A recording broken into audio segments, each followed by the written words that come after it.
101 Burlington, Philadelphia, a Beasley Media Group station. Broadcasting live from the Comcast Business Studios. Powering possibilities. 97.5 The Fanatic and 97.5thefanatic.com. Now, Andrew Salchunas. 97.5 The Fanatic and 97.5thefanatic.com. And a good Tuesday morning, Philadelphia. I'm Andrew Salchunas on the Midday Show here, 97.5 The Fanatic. I hope everybody is driving safely out there. You know, the snow has been coming down repeatedly since like 7 o'clock this morning, at least from my hometown. So I know it's probably been falling sooner in other areas. So just drive safely out there. If you can stay home and work from home, that's fantastic. If you're on the roads, well, drive slowly and listen to the show. And the longer you listen, the better our ratings are. So I would appreciate that. I'll be honest with you. So today I want to take a bit of a different approach because I think we need it. Today I want to try and be positive when it comes to the Philadelphia Eagles and the Super Bowl this past Sunday. So yesterday when we were doing the show, we were reacting to the Super Bowl, and I asked the question of how close or how far off, more so, are the Eagles from the Chiefs and the San Francisco 49ers. The Kansas City Chiefs, 2 straight Super Bowl champions, 3 in the last 5 years. Odds are they'll be back in the AFC Championship game at minimum again next season. I mean, they are a dynasty, right? They are a dynasty winning title after title after title. The San Francisco 49ers, they don't have the Super Bowls, but they do have this success. As much as we hate the San Francisco 49ers, I hate them with a burning passion, and I'm so thrilled that they lost. It just made me super happy. We do have to admit that they're a good football team. They are a well-run organization. John Lynch, I think, is a tremendous general manager, which is why he keeps on drafting great players. They do a good job. I mean, that team is stacked, and like the Kansas City Chiefs, I expect the San Francisco 49ers to also probably back in their respective championship game in the NFC, right? As long as Brock Purdy doesn't come back down to earth, because let's face it, he is playing at a high level and benefits from playing with Deebo Samuel and Brandon Ayuk and Christian McCaffrey. And some could make the case about that with Jalen Hurts. I think Jalen Hurts is a far better quarterback, but you could make that case that Hurts has benefited playing with some of the players. I mean, to me, that shouldn't be a slight toward anybody. Like, if you have great talent around you, that means you're a well-run organization, and that's ultimately what matters. It's not the Philadelphia Hurtses. It's not the San Francisco Purdy's. It's the 49ers and the Eagles. So yesterday when we were talking about how close or how far off, we pointed out that the defense obviously is not even close to what Kansas City can give you, not even close to what San Francisco can give you. Andy Reid, in terms of a head coach, is much more established than Nick Sirianni. Kyle Shanahan as a head coach, but an offensive mind, much more creative, much better than Nick Sirianni. And I don't like Kyle Shanahan. I don't like the boy genius tags that some of these coaches get after like 5 seconds in the NFL. He had that after about 5 seconds in the NFL, even though he's blown lead after lead after lead in big games as an offensive coordinator with the Falcons and as the head coach of the San Francisco 49ers. But once again, I can admit to myself that Kyle Shanahan is a better offensive mind than Nick Sirianni. So yesterday we were talking about how far off the Eagles are, and then we also got into the conversation of what the Eagles should do defensively this offseason, because that's the biggest thing, right? When it comes to the Eagles versus Chiefs, Eagles versus 49ers, the defense far superior for those two teams. Not even close, really. The Eagles have a busy offseason ahead of them if they want to try to be Super Bowl contenders next year when it comes to the defensive side of the ball. But I want to take a different tack today, and Ray actually opened my eyes to this topic because he's a tremendous producer, and it stems from our caller, Dave from Drexel Hill. We had a caller yesterday, and Dave reacted to the Super Bowl in more of a positive way. He talked about how when he watched the Super Bowl, and yeah, Patrick Mahomes the GOAT, right? We all know that. But it's not like he played the greatest game of his life. Brock Purdy was nowhere near playing the greatest game of his life. It was kind of the game we always sort of expected out of him, where he can make some plays when guys are wide open, but when it comes to pressure, he might not make the plays. But when he watched that game, David from Drexel Hill, he talked about how Jalen Hurts is still a top quarterback. Still a top quarterback. You look at the other teams in the playoffs, the teams that made it far. The Baltimore Ravens, the team that the Chiefs beat to get to the Super Bowl. Lamar Jackson won MVP. Nobody's taking that away from him. But once again, Lamar Jackson, as he has been known to do at this stage of his career, has been come up small in the playoffs. Now, you can give credit to Steve Spagnuolo and the Chiefs defense for that performance by Lamar Jackson. But, once you have that tag on you, until you win, you're not going to get rid of it. And so that's the case for Lamar Jackson. Jalen Hurts, that year to the run to the Super Bowl and the way he plays, he did more than what Lamar Jackson did. And then when you look at, what was going on in the NFC, you saw what Jordan Love was able to do with the Packers, right? And he did some great things, and the 49ers were able to come from behind and take care of business against them.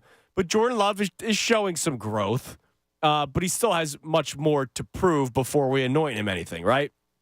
So Dave from Drexel Hill, our caller, took a positive from the Super Bowl, watching those two quarterbacks play, not comparing Jalen Hurts to Patrick Mahomes, but you don't have to play your best game and you can still win a Super Bowl. You don't have to play your best season. Patrick Mahomes statistically had one of his worst seasons, and they still won the Super Bowl.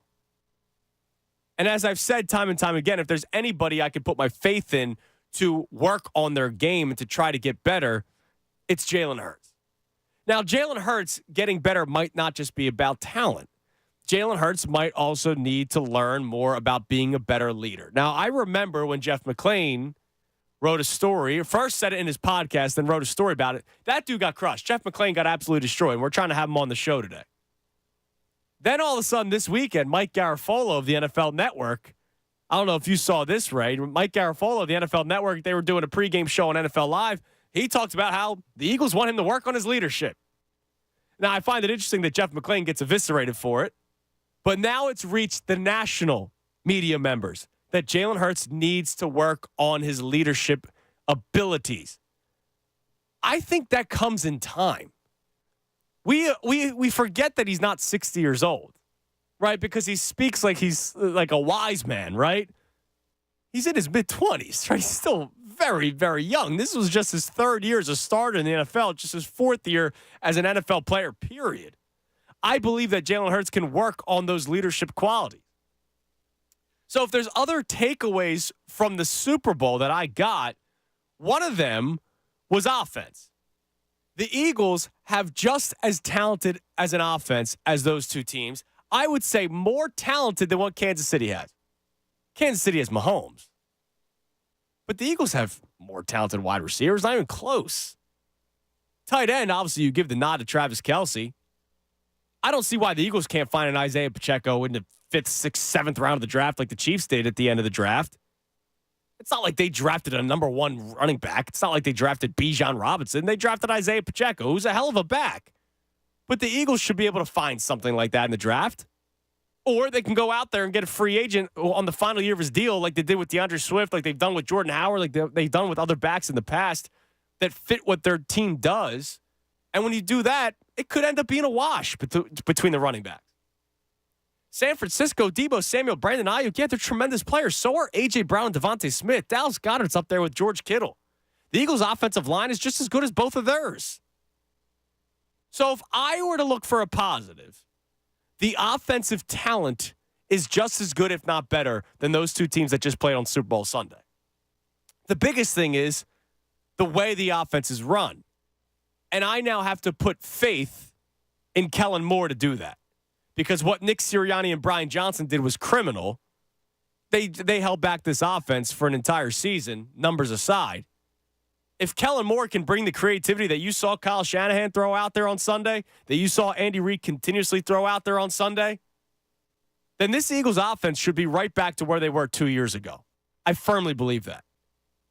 The defense is a question for another day. I don't think anybody's positive takeaway from Super Bowl Sunday will have anything to do with the Eagles defense. I would be shocked if you took anything positive about the Eagles defense from Super Bowl Sunday. But what we want to do today at 610-632-0975 is try to see what positives you took away from Super Bowl Sunday when it comes to the Eagles. You can tell me that you took nothing positive and you think, as a topic that we did a couple weeks ago, the dark days are approaching. And if you think that's the case, that sucks, but we'll talk about it.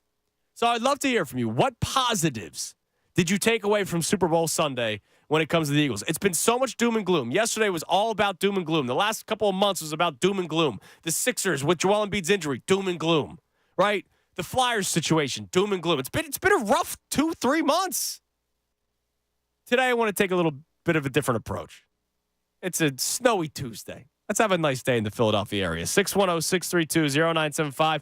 Want to hear from you on the other side. I'm going to get Ray's thoughts on this. And we'll talk about the Sixers and Flyers because they had 2 nice wins last night. We'll get into that as well right here on 97.5 The Fanatic. Fanatic Sports Update. Sixers beat the Cavs. I'm Ray Dunn. This update is brought to you by Jackson Hewitt. It matters who does your taxes. Why are people saying Hugh yeah to Jackson Hewitt? Find out before it's too late. Hurry into Jackson Hewitt today.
Fanatic and 97.5 thefanatic.com. 1020 97.5 The Fanatic. I'm Andrew Salchunas. 10 o'clock hour brought to us by Window Nation. Take advantage of Window Nation's 50% off sale on all style windows. Plus, make no down payment with no payments and no interest for 12 full months. Call 866-90Nation or visit windownation.com. Starting off the show talking Eagles off of the Super Bowl. So yesterday was like, all right, how close or how far away are the Eagles from the Chiefs and the 49ers?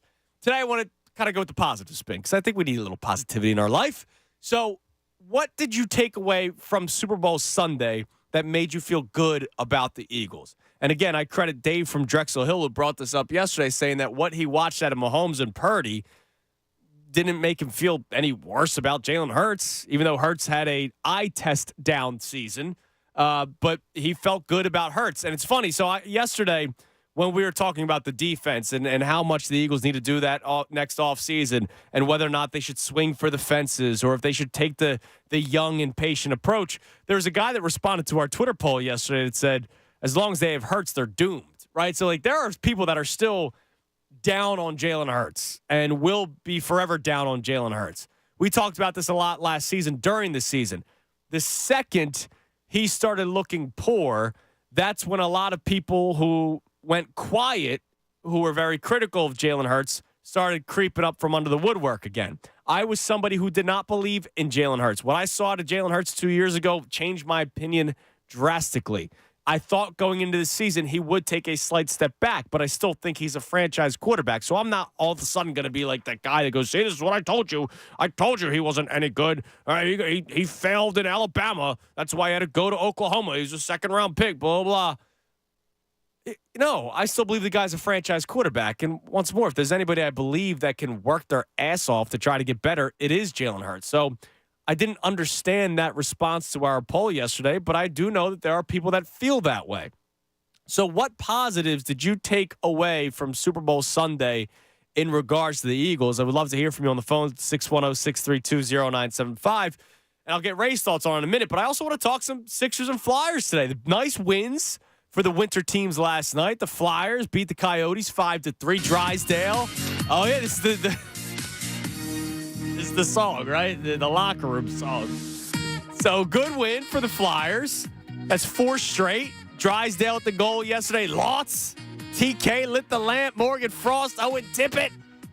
Newly extended Owen Tippett. It was a good win for the Flyers against a, Coyotes team. But you need to keep on piling up wins, and it's a Flyers team that might make the playoffs. So that's kind of cool. So good win for the Flyers yesterday, and a great win for the Sixers yesterday. Great win. To go on the road in Cleveland, a team that was, winners of 9 straight games. All of a sudden, the Cavs were, they're still the 2 seed, even after last night's loss. They're the 2 seed in the Eastern Conference. Donovan Mitchell's playing out of his mind, and the Sixers are still dealing with injuries. Their starting lineup last night was Buddy Hield and Tyrese Maxey, Kelly Oubre Jr., Kenyon Martin Jr., and Paul Reed. They were without Tobias Harris yesterday. Their bench was they only had 4 guys play off the bench: Cam Payne, Ricky Council, Mo Bamba, and Terquavion Smith. Like they were shorthanded yesterday, and they go out there and they win. I know it was ugly in the fourth quarter, but they got the victory. When you're playing with that few guys, I don't expect 4 quarters of beautiful basketball. And they get the win. And so I have a question about the Sixers for a lot of you out there. I want to know how you're feeling about what the Sixers did at the deadline today. Now, hear me out. During the show last Thursday, when it was deadline day, it was an awesome start to the show. The first 2 hours, we had the Buddy Hield trade. And then the Sixers traded Daniel House Jr. to the Pistons to free up a roster spot and money. And it was with the understanding that Kyle Lowry will eventually sign after he's bought out. So Kyle Lowry, future Sixer, because of that move. And then the next 2 hours happened, and it was confusing / disappointing. The Jaden Springer trade was confusing for me and a lot of people. And I know Daryl Morey gave his explanation. He said it's because that second-round pick will be more valuable for them when it comes to this upcoming offseason than Jaden Springer will be for the playoffs this year and the playoffs next year. He still has a lot of work to do to grow into an NBA player. The guy can't shoot for you-know-what. All right, the guy's a good defensive player, but how often do you want to play 4-on-5? We did that with Ben Simmons, right? Like, we've already done this. Did it with Matisse Thybulle. We've done the 4-on-5 way too many times. So the tears that were poured over Jaden Springer, I didn't understand, but I, too, was confused at the time of the move. And then it was disappointing that they never landed Andre Drummond, because I still believe you need a more quality center to start until Joel Embiid comes back. But I will give Paul Reed his flowers. He had a good game yesterday. Had a big block in the fourth quarter last night. That athleticism is always there. He's just still raw. He needs to learn how to play the game of basketball at an NBA level. That's my biggest thing with him. I don't ignore the athletic ability that he has. It's just he's still so raw. Ray made a good point on the air. We talked about it again this morning, that if it was reversed, right, the Jaden Springer trade happened, and then eventually Daniel House Jr. trade happened, and then they ended the day with Buddy Hield, maybe it would have been a different mentality from Sixers fans. Like, wow, look at what they pulled off before the deadline. Instead, because it happened so early, you were waiting for what's next. And then what's next never came, right? You get campaign because they trade Patrick Beverley, who, by the way, has provided more than what Patrick Beverley has. All right, already, campaign has done more for the Sixers than what Patrick Beverley has done. I know they've won 2 games in Milwaukee. Good for them. But campaign has actually provided a lot more for you than what Patrick Beverley has so far in his limited time with the Sixers. So that happened Thursday. And then Friday was the aftermath. And when we did the show Friday, people weren't thrilled. We had a caller toward the end of Thursday calling in saying Daryl moron, right? And then Friday happened, and people weren't really all that thrilled. And then they start playing. And then they start winning some games. And how quickly it seems the mindset of Sixers fans may have changed. Now, again, this team that you saw last night, that's a fun win. That's a great win. I wouldn't expect more of that, right? Like, I still think you'll be lucky if you go 500 the rest of the season without Joel Embiid. You'll be above 500 come the end of the season, but go 500 without Joel Embiid. But that's what you've seen so far out of Buddy Hield, out of campaign, what they've done more than the guys that you got rid of already. Where are you at now? Because it's hard, right? It's more emotional. The day after the NBA trade deadline, when I ask you for your opinion on what you saw, were you happy? Are you disappointed? What else did you want them to do? It's more emotion. Now that you've actually seen these guys play wearing Sixers uniforms, I wonder if it's changed for the better. It could have changed for the worse. Buddy Hield could be a mess, and campaign could be missing every single shot that he takes. But instead, it's actually worked out for them. So now that we are multiple days removed, right, from the NBA trade deadline, we had a weekend to watch the Sixers play. We had a Monday night to watch the Sixers play. How are you feeling now? Because I know a lot of you were angry. I know a lot of you were unsatisfied, but what about now? Good win for the Sixers last night. 610-632-0975. Right, before we get to the Sixers and Flyers, I would love to get your thoughts on this Eagles topic that you had the great idea of getting into today. We had the caller, Dave from Drexel Hill, yesterday, that the Super Bowl opened his eyes to Jalen Hurts still being, a top quarterback in this league. And even if he has a down season, you could still win, like Patrick Mahomes. Even though Patrick Mahomes is the GOAT, we shouldn't compare to Patrick Mahomes. But what is something that you took away from the Super Bowl where you said, all right, the Eagles can get back there, if not this upcoming season, in the next 2? Yeah, I mean, I think just from the Super Bowls, specifically just watching the way the teams struggled, probably feels like I'm not giving enough credit to the defense in the first halves, but there were plays to be made. And for all that we spent this year, like hyper-focused on, wow, why are they not finishing a drive here? Why are they not converting here, making this happen? The teams in the Super Bowl had that problem. It was not a clean football game by any means, really, to start. It was a wonderful second half, a wonderful finish to the game, but it was not a clean start. And I don't know if that was maybe reflection on it was like the ultimate reflection on the product this season, but I can assure you that I feel like the Chiefs were a worse team this year than they were a season ago.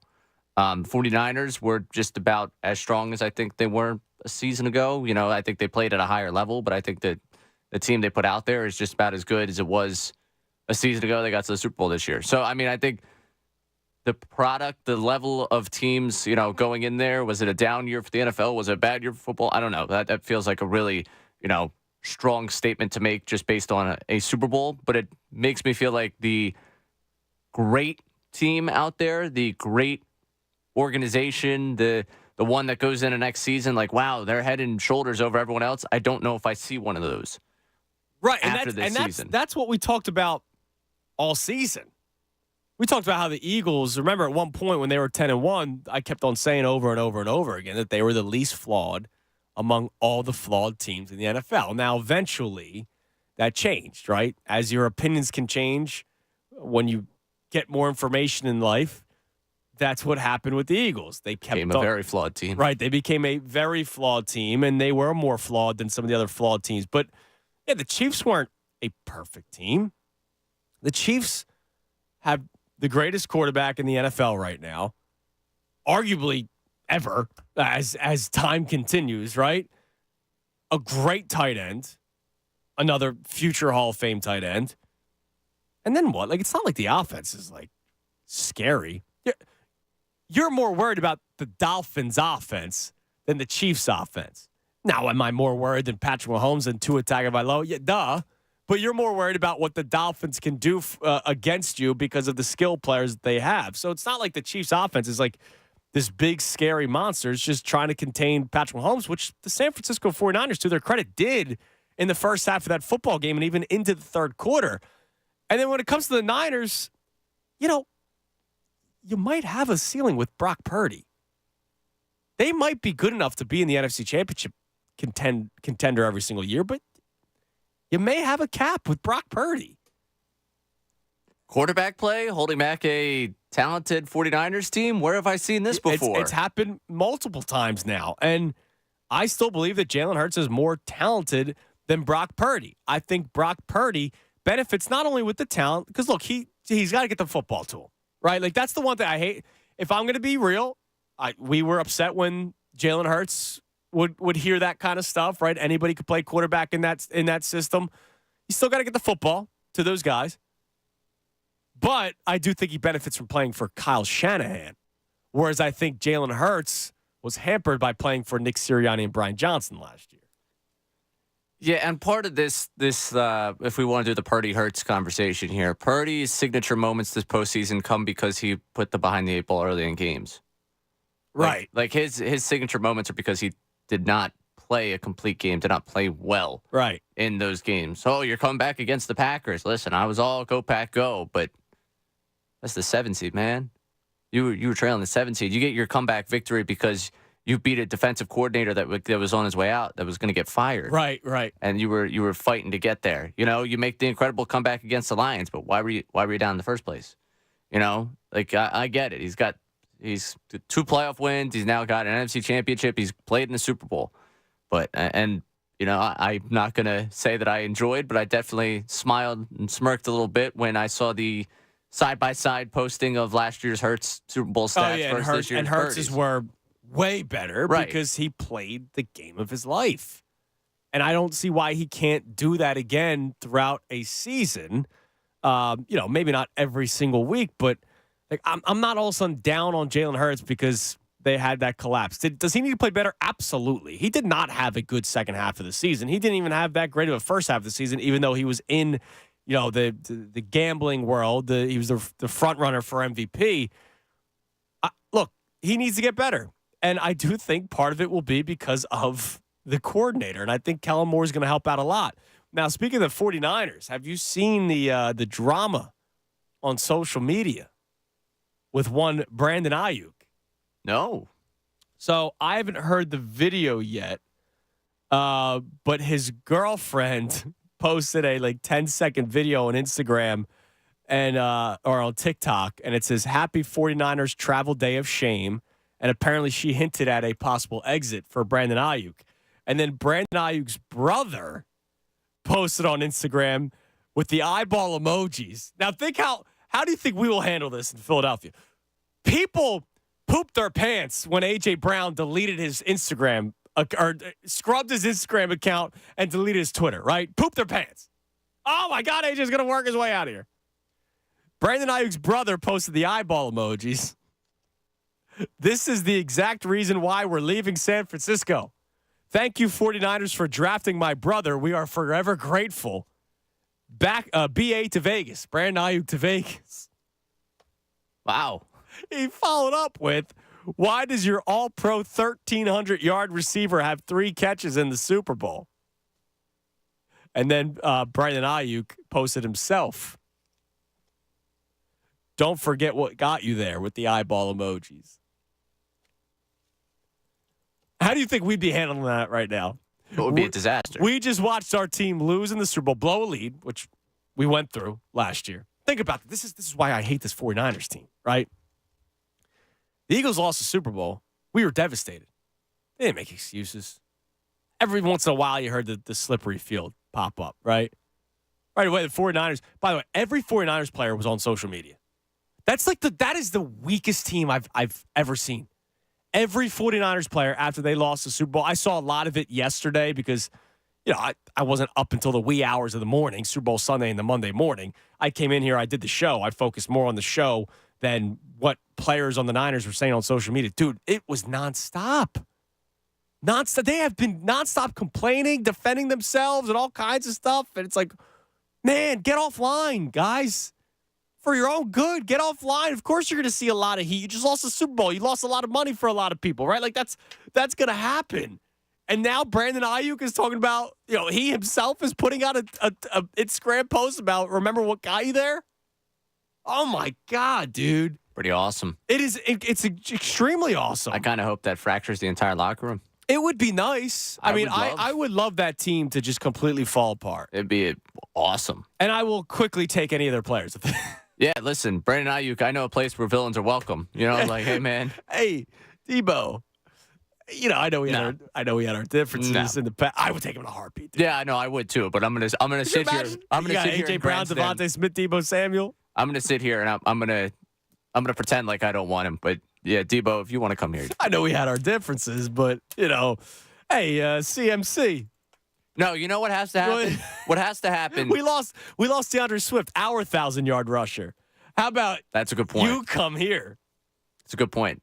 Now, I will say, in exchange for whoever does come here when they leave San Francisco, as kind of a return for the Hargrave comments, I need them to say that 31-7 was the rightful score of that NFC Championship game. Yeah, that'd be in the that'd be in the contract. Yeah, I don't care if that's contractually guaranteed and they don't actually mean it. I just need to hear it because I need to see San Francisco 49ers fans lose their minds. They must Not be even the fans, man. I just need to see those two guys out there with the microphones. I need to see them get upset. Can you imagine what San Francisco's going through right now? They find out that their team had no idea about the new overtime rules, right? And now all of a sudden their players have been nonstop bitching online, and now you got guys talking about how they're probably not going to be coming back because they're upset that they didn't get the football more in the Super Bowl. And we were upset about AJ Brown scrubbing his Instagram account when he was legitimately injured going into a playoff game. So if you were in San Francisco today, what's the angle here? Are we upset with Shanahan for the overtime thing? Are we upset with Ayuk and start saying that there were problems inside there? Are we upset with Purdy because he's Purdy? Who do you think you are most upset with? Probably Shanahan. It starts up top. Yeah. It starts up top.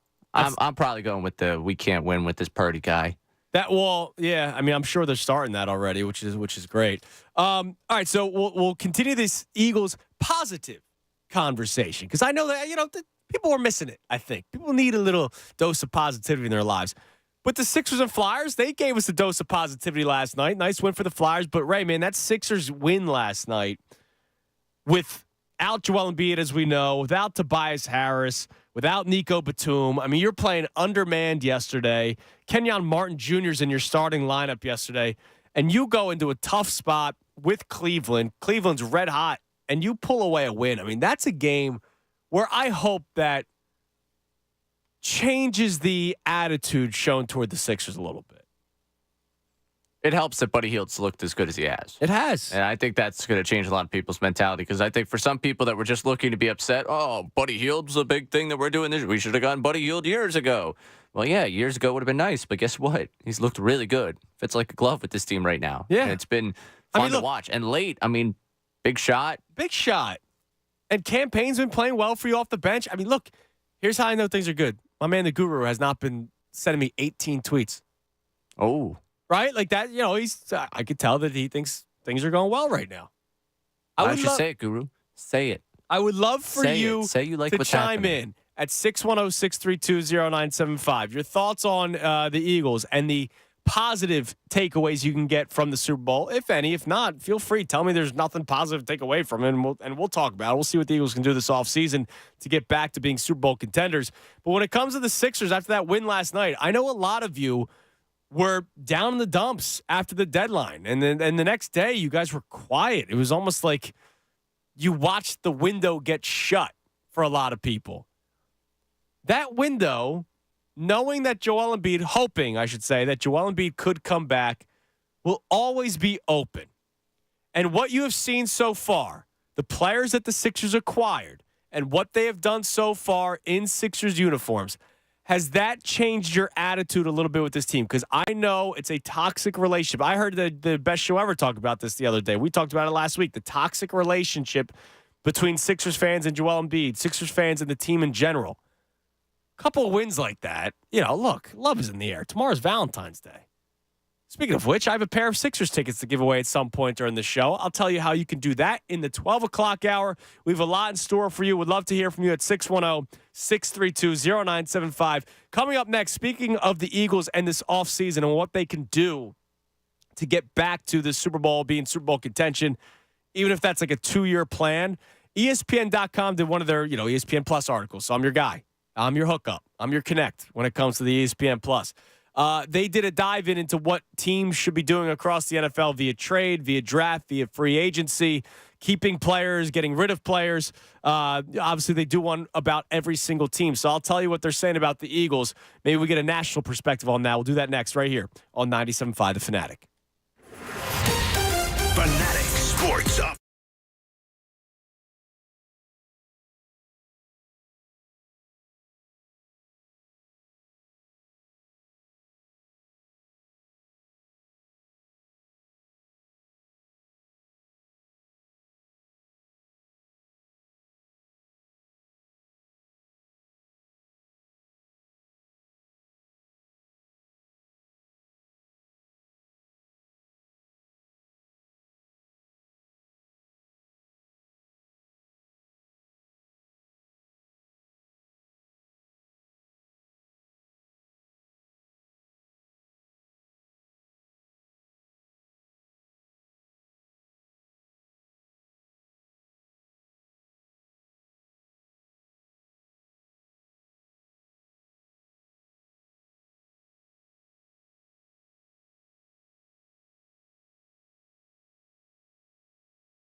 Fanatic and 975thefanatic.com.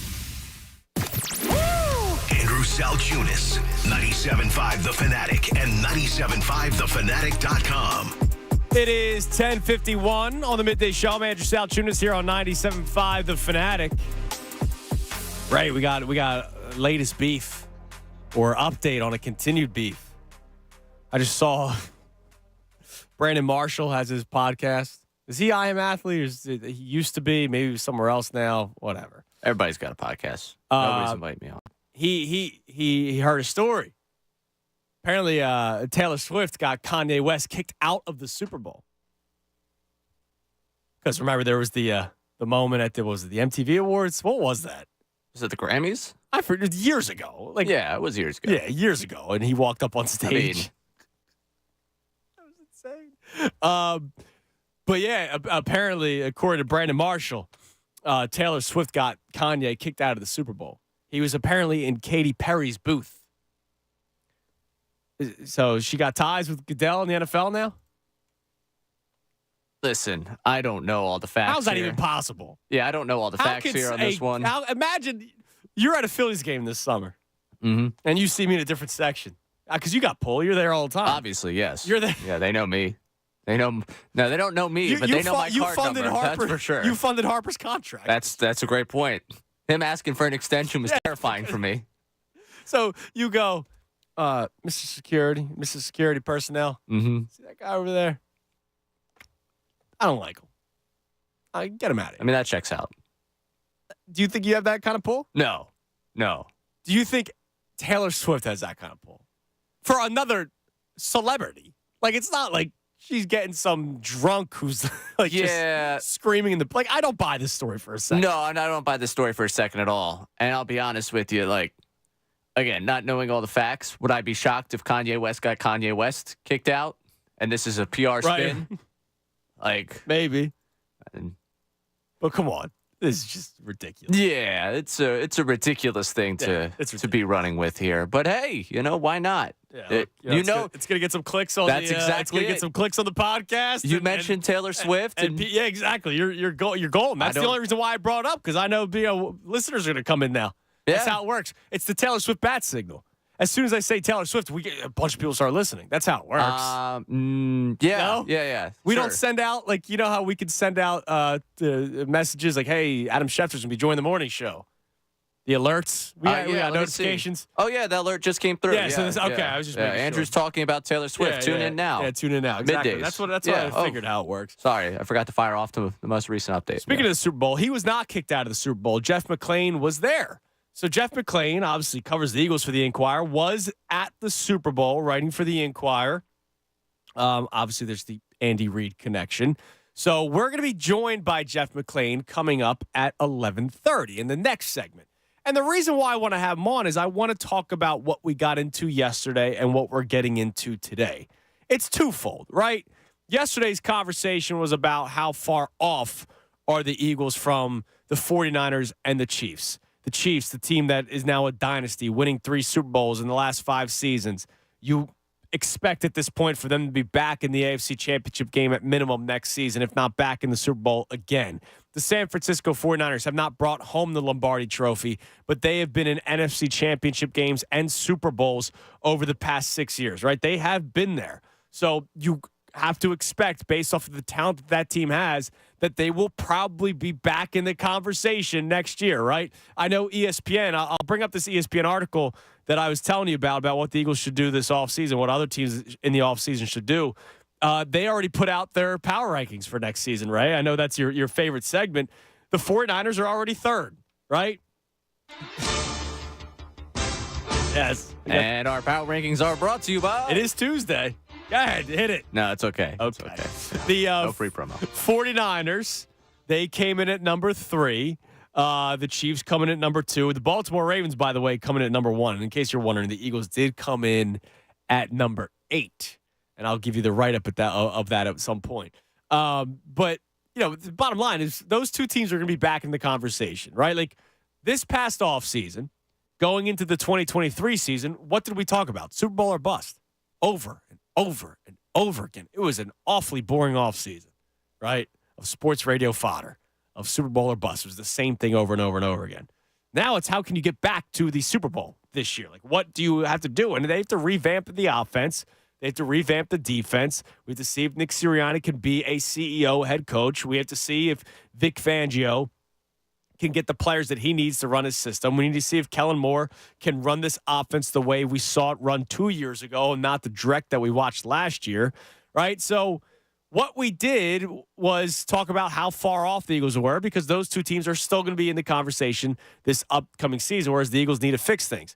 We also now opened up the subject today about the good that you took away from the Eagles. Or excuse me, the good that you took away from the Super Bowl in regards to the Eagles. And that's because our caller, David from Drexel Hill, yesterday talked about how Hurts isn't as far off as we may think because it's not like Brock Purdy played this wonderful game, didn't even play a great playoff. As Ray pointed out in the previous segment, Brock Purdy, it's not like he was tremendous throughout the playoffs. They got to the Super Bowl because of the amount of talent that team has.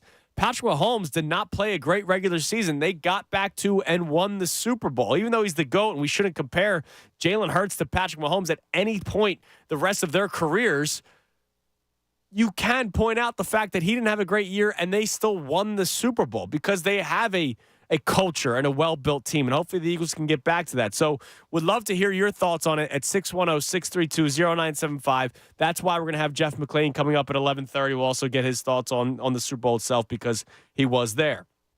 Now, this article is kind of something that we talked about earlier this year. They just kind of updated it because now that all the teams are officially in the offseason, now that the Super Bowl is over. But the conversation is what the Eagles should do next. And yesterday when we talked about the defense, right, and what they need to do defensively to make this team better, we asked whether or not they should take the young, patient approach, right? Make a few moves on guys that are still in their rookie deals. Draft a bunch of players. Don't give up draft capital in order to land big-name players. Don't go too big on the spending spree. And if you do that, you're going to have to be patient. Or we can see what Howie Roseman has done in the past, and that's swing for the fences. Make multiple moves. Trade players. Hassan Reddick is probably going to be on the move. Can you be able to trade him for something that will actually be of note for your team this year? And, I remember we talked about this before, but our man, the Shots, it's the third time in less than a week he's been referenced on this show. Fine. I'll shoot him an email. We'll see if he can come on. No, I don't want that. He was the guy that pointed out Frankie Louvu, who's a great off-ball linebacker. He's basically, if the Eagles can play this right. Remember, we talked about him, a month ago now? I mean, it was when the season came to an end. That's when this conversation first started, when the Eagles lost to the Buccaneers. That was a name that the Eagles could add. And I remember when we first did it, I was like, all right, that's a guy I'm interested by, but how does it work? Because you have Hassan Reddick. You have Josh Sweat. You're hoping Nolan Smith turns into something. Well, now that Hassan Reddick might be on his way out, right? It's not official, but he's seeking a trade, and he might be on his way out. That's a name to definitely keep an eye on because I'm sorry. I can't just rely on Nolan Smith. I can't. I didn't see enough out of him. Like, I would like him to get more opportunities, but I can't tell you in confidence that Nolan Smith is like some future great in the NFL. Nor should you. Right. I mean, I saw him. It was just weird, man. Like, it looked like he was coming in like Mack truck to make a sack, and then he just he'd make contact, stop. He wouldn't go through the it was just. I was just extremely disappointed at times watching him. Yeah, I mean, I don't think we got to see anywhere close to the full potential of what we're going to get out of him. But, to your point about being patient, I think some people would be patient and see where Nolan Smith is in his development. Right. For me, I can't go into next season with Nolan Smith and Josh Sweat as the two guys rushing the passer primarily on the outside. That can't be my tandem. Yeah. No, I mean, you want to be competitive, too. That's the other thing. I'm cool with being patient, but, you also got to be competitive. That's the fine line with this team, right? It's the Sixers all over again. The Eagles are the Sixers going into this season. You have Joel Embiid, MVP candidate, right? But you also understand, all right, Tobias is off the books next year. Maybe you bring him back, but he's not a max player. Obviously you're going to extend Tyrese Maxey, give him the max contract, but a max spot's going to open up. You only have now 2 guys, now that you trade Jaden Springer, under contract already for next season. You're going to have to go heavily into the offseason. The guys that you acquired at the deadline, like a Buddy Hield, you got to work out a deal with moving forward. But there's still the unknown, right? Like, this roster's not set with the Sixers for next year. The Eagles have this incredibly talented offense. But the defense is nowhere close to being competitive right now. So do you go all out? Yes. I know that's what you want to do. You go all out, or do you try to do the patient approach, knowing that, all right, we're going to try to be competitive, hope that the offense can lift us to a certain place that maybe deeper into the playoffs than this past year, or you're almost kicking the can down the road a little bit. No. Remember, that was a talking point going into the last Eagles offseason. And they tried to avoid it. It just didn't work. Well, I tried to avoid it by focusing entirely on the offense. Now, Roseman was pretty clear on that. That last year was offensive minded. What did he do? That was weird to me. It was a weird thing to say, but it played out. It showed. You went into the last season with Nakobe Dean as your top linebacker, and who else as your linebacker core? Right. But what did he do offensively? Like, that was the weirdest thing. It was a weird Howie answer. Rosen's answer in the press conference of, yeah, we thought we could get to the offense quicker to being elite, than obviously the defense, and we didn't want to be middle of the pack both sides of the ball. Well, what did you do? You added DeAndre Swift? Like, was that – you extended Jalen Hurts, which was a necessary move, but you traded for DeAndre Swift, and that was your master plan to try to make this team, a top contender? That was – I don't know. That was one of the strangest things that we got from that press conference that day. But, ultimately, so the other stuff that they were talking about was obviously the draft. And here's what's hard, Ray, when it comes to the draft. And I know it's too early. Like, God forbid we even there's mock drafts 1.0s are coming out. I'm already on 6.0. With who? You? Yeah. That's ridiculous. The Eagles, what their mindset is. It's offensive and defensive line. And it's never sexy. Now, if they trade Hassan Reddick, they might draft an edge rusher with, 22nd overall, their 22nd overall pick. But is this the year where, I feel like we've been having this conversation for a decade now, is this the year where they go a different route? Like, they need a top corner. You just watched in the NFL. I know that L'Jarius Sneed wasn't a first-round pick, but, you watch those 2 corners for Kansas City, they made some huge plays in order to win. Yeah, they have Jones that can rush the passer, but after that, once Purdy makes the throws, they had 2 tremendous corners. At some point, the Eagles are going to have to invest there. Yeah, they're going to have to, and it would be nice if they did it this year. And invest young. I was cool with Slay and Bradbury coming back, but you saw how it didn't work out. I know that they want to invest on the lines, and I understand where they come from with that.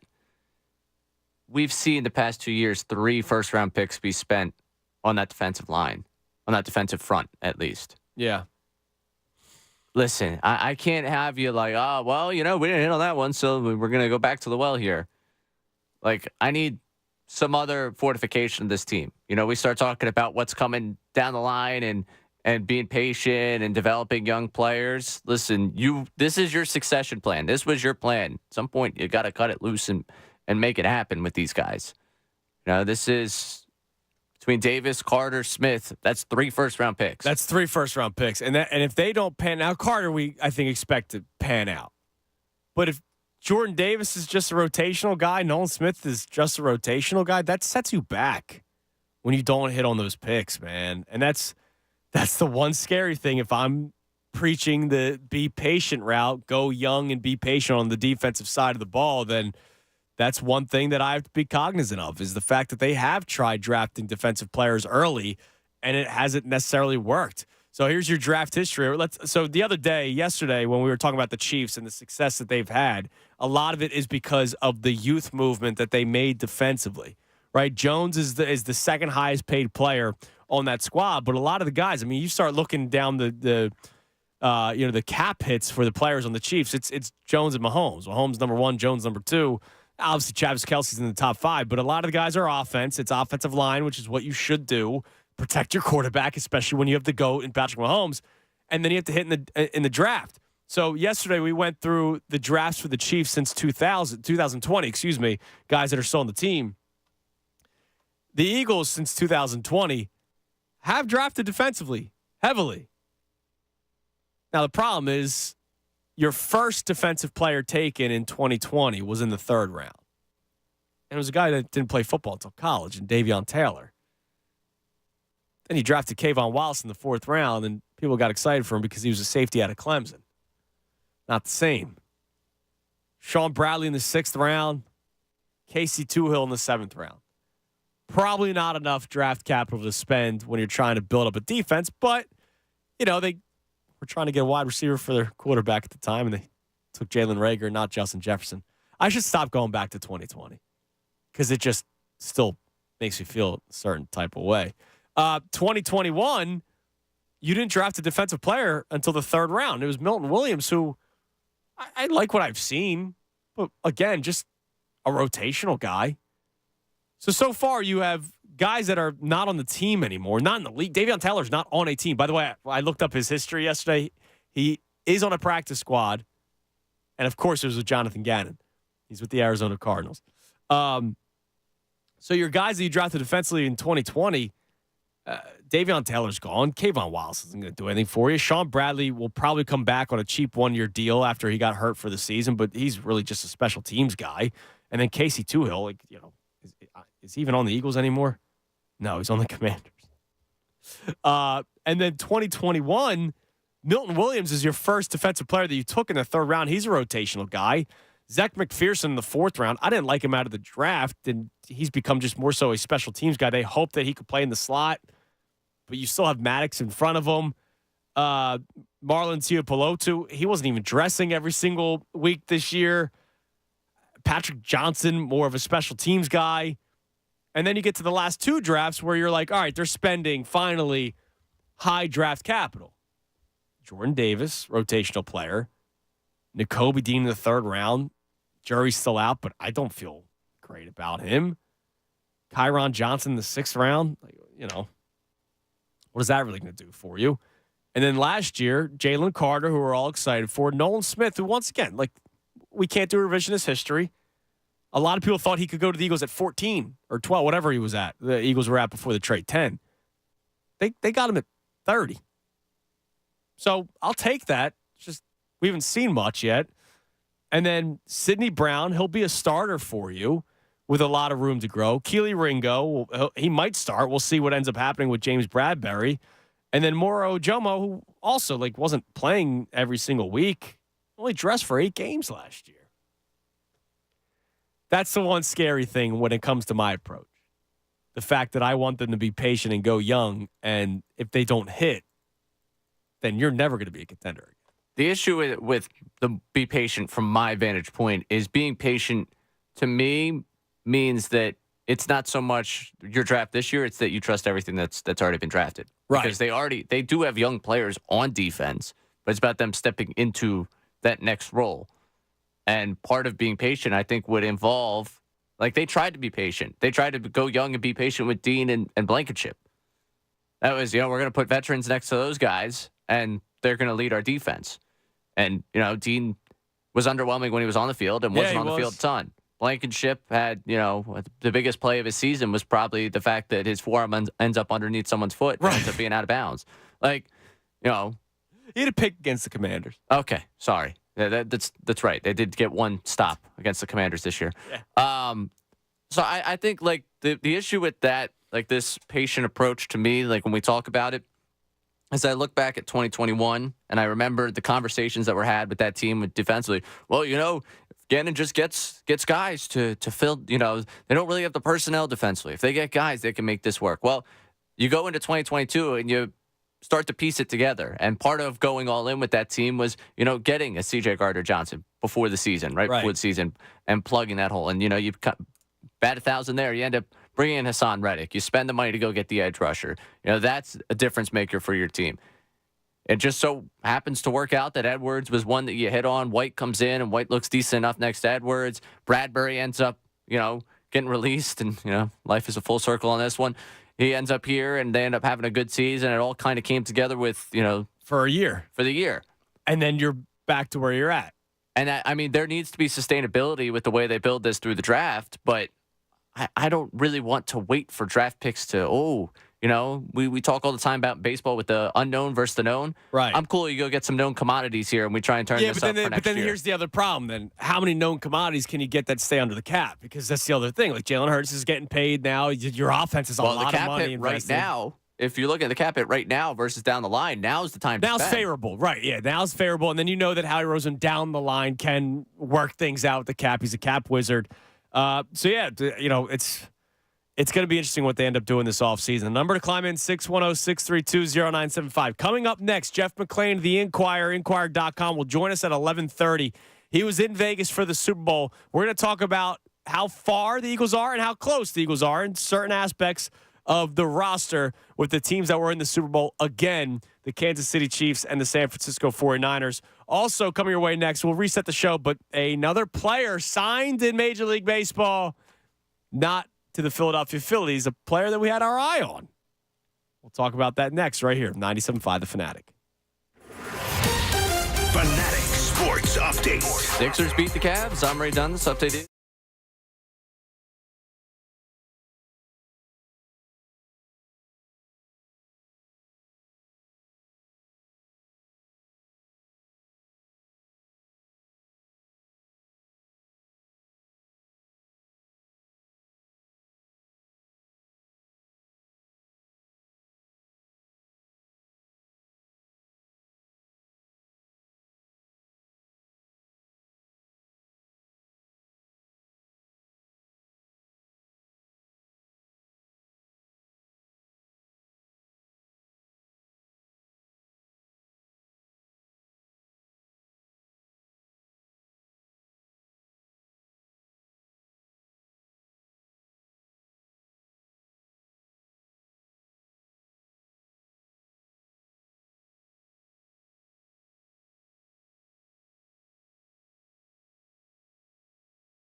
More with Andrew Salchunas on 97.5 The Fanatic and 97.5thefanatic.com.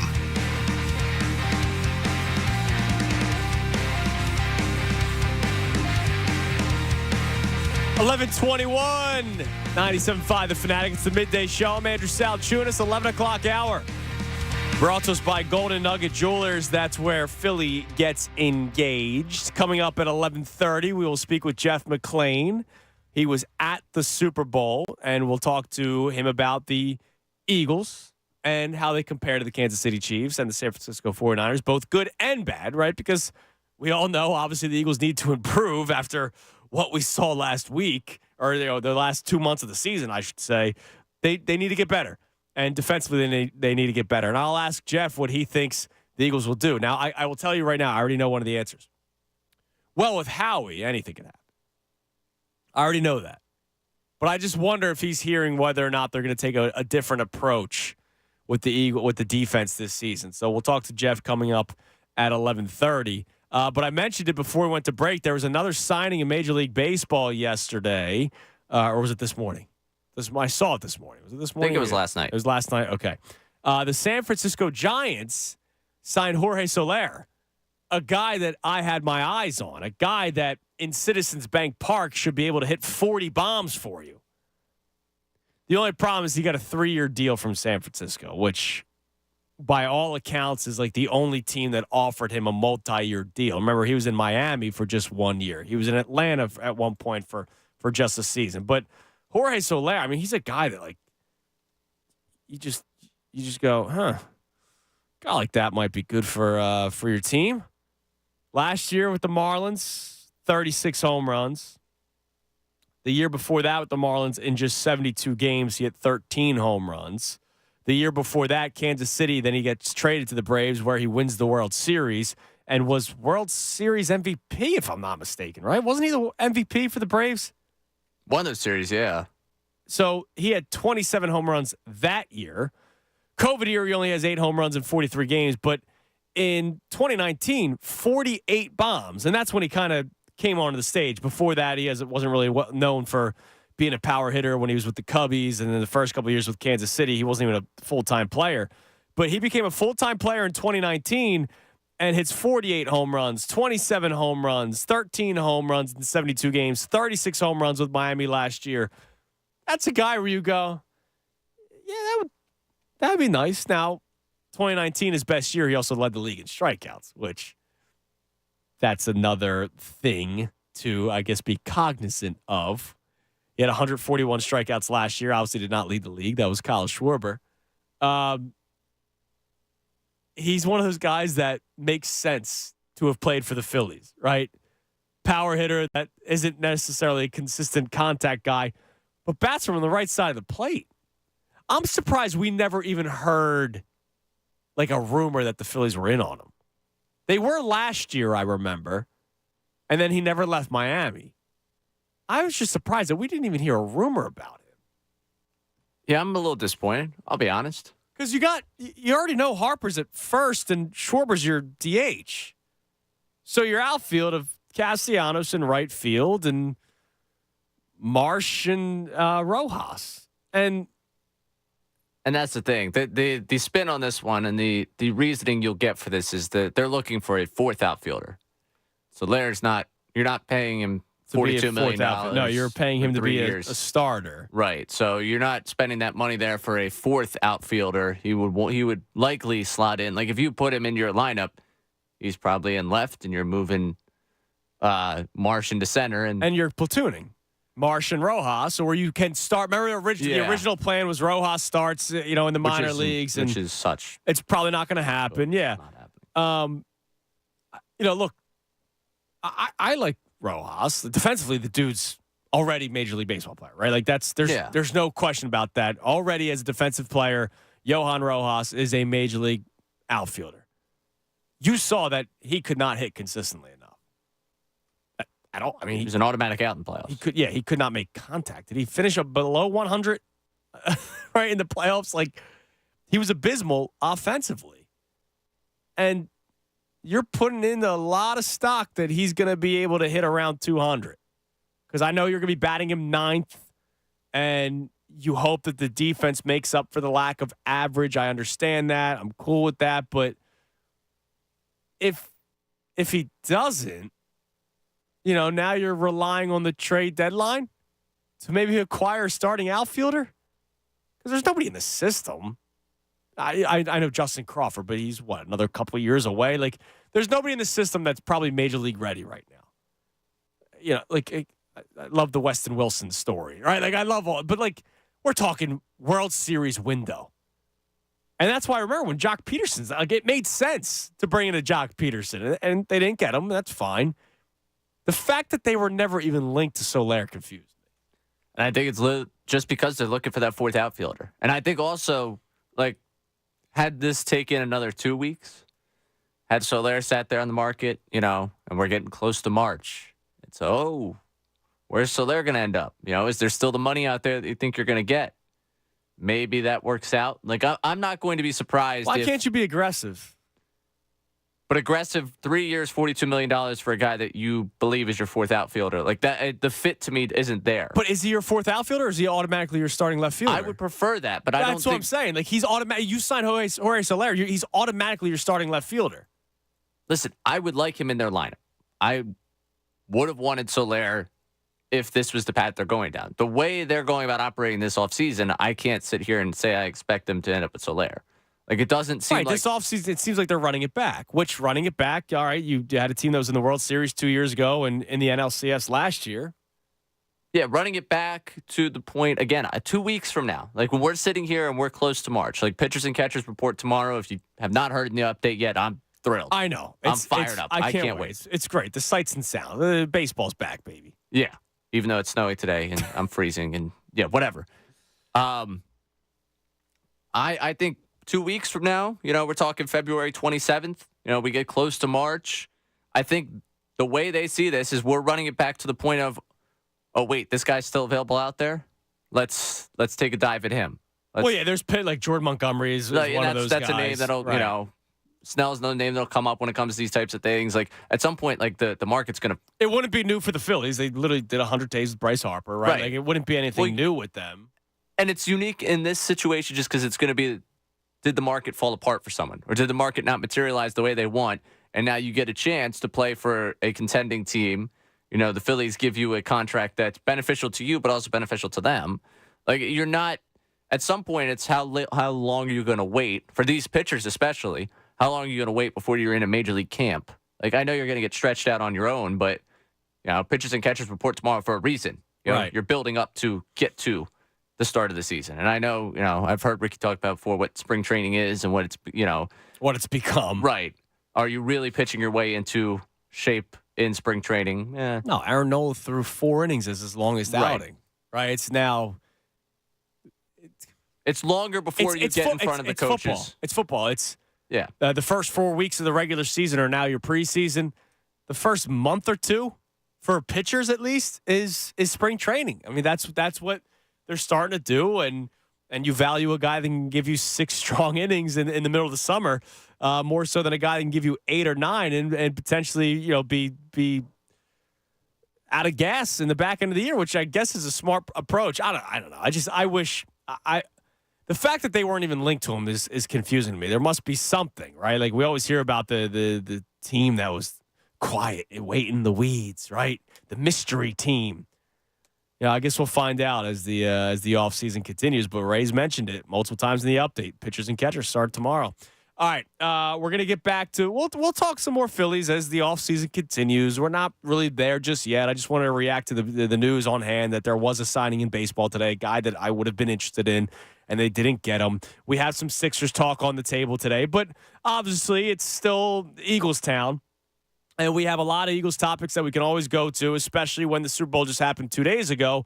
And a man that was in Vegas, obviously he covers the birds, but he was out there for the Super Bowl from the Inquirer, Inquirer.com. That's Jeff McClain. Jeff, how you doing, man? How was Vegas? Hey, Andrew. It was good. Obviously a very good game. Ended up being a very good game. Didn't really start out looking that way, right. But it's a good game to cover and good week in Vegas in terms of stories and can't complain. Do you cover the Super Bowl every year, even when the Eagles aren't in it? Yeah, I missed the COVID year. Okay. The Bucks Chiefs one that Tom Brady's last Super Bowl. That was the one. What's that like for you? I mean, is it a different speed for you because it's not the Eagles, so you're not pumping out as much content? Like, what's that like for Jeff McClain when it's not the Eagles involved? Well, I mean, typically you try and get stories that are sort of Eagles related at this point, because we try to appeal to local readership, and most people want to hear about the Eagles. So, I mean, obviously there are characters, players, coaches, et cetera, that typically end up on the teams that play in the Super Bowl. So, of course, you had Andy Reid there, and Javon Hargrave I wrote about, and there's some former players and coaches. You can find storylines that are related to the Eagles, and obviously the Chiefs have a significant Eagles flavor still to this day, based upon Andy Reid and a lot of the people that he brought with him from Philadelphia.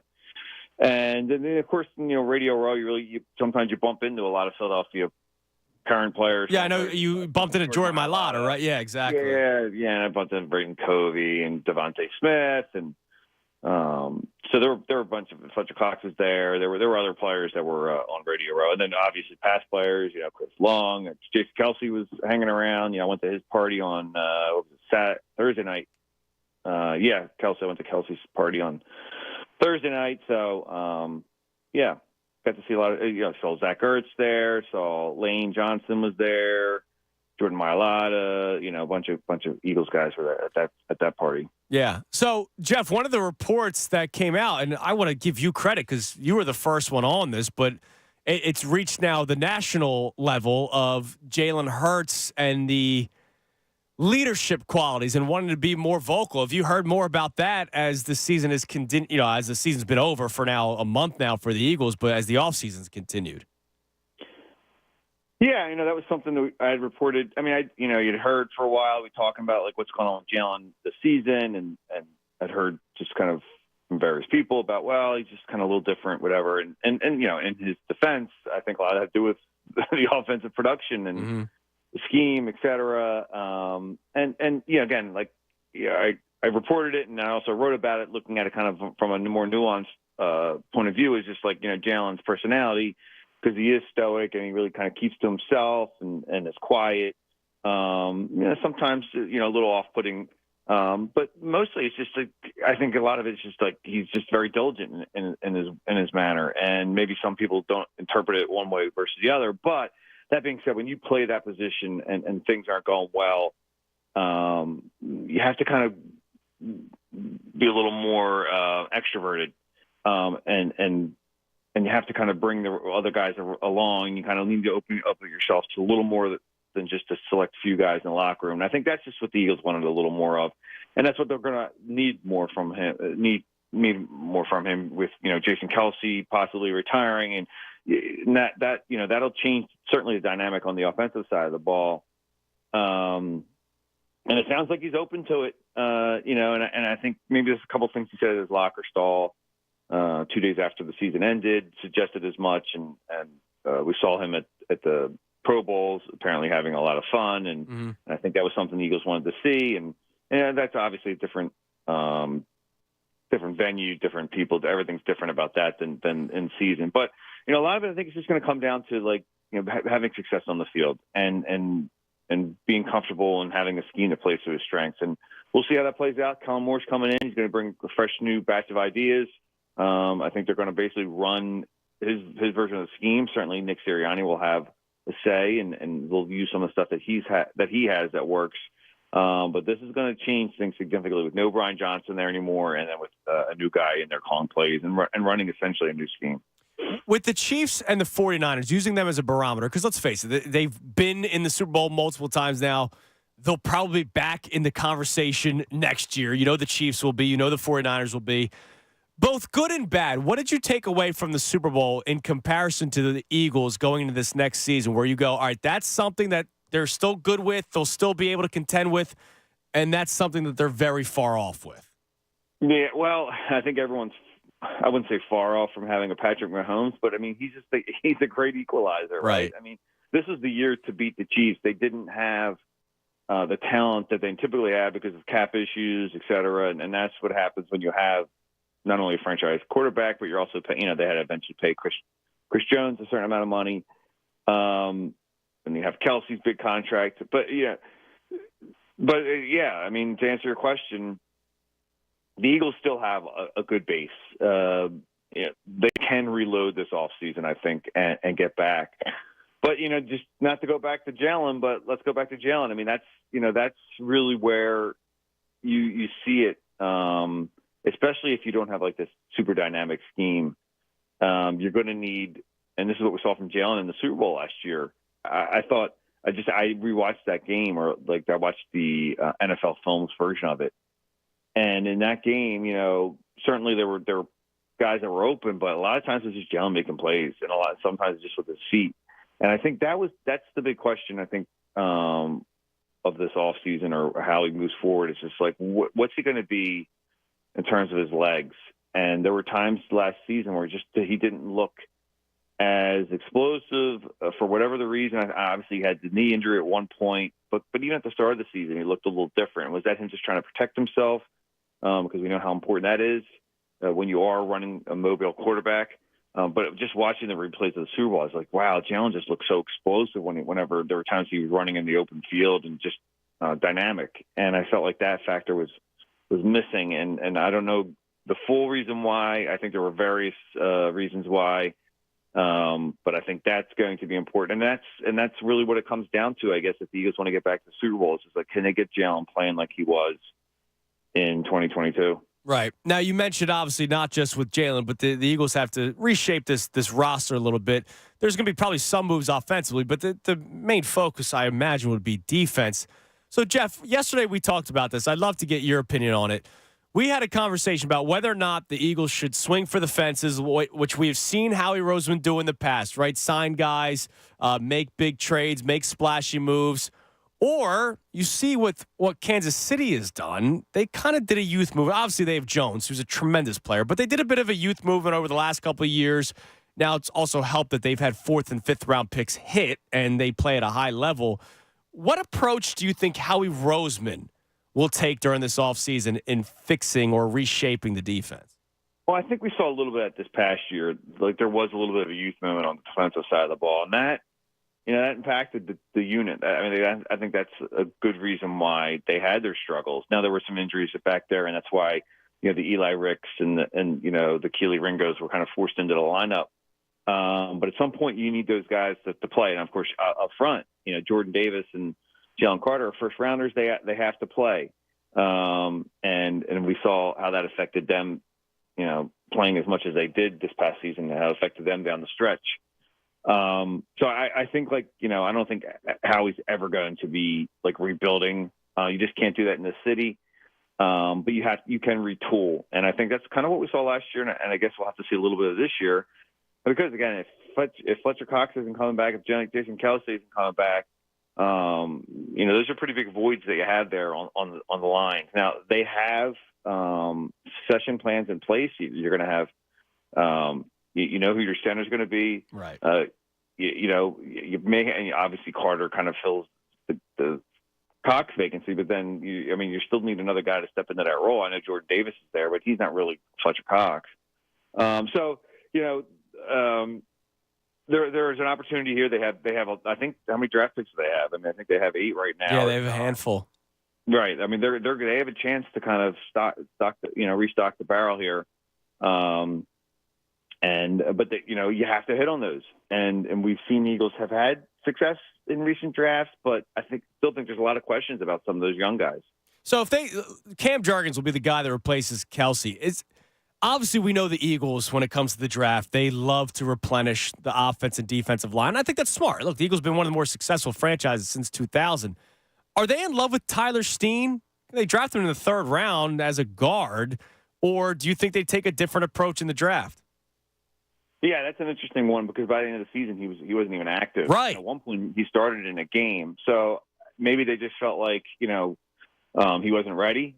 I know they like him, and he's really athletic and certainly has some flexibility. I mean, he was a tackle in college, and then they moved him to the guard, and I think maybe that that transition was difficult for him. yeah, he could be the guy that would slide into Cam Jurgens' spot.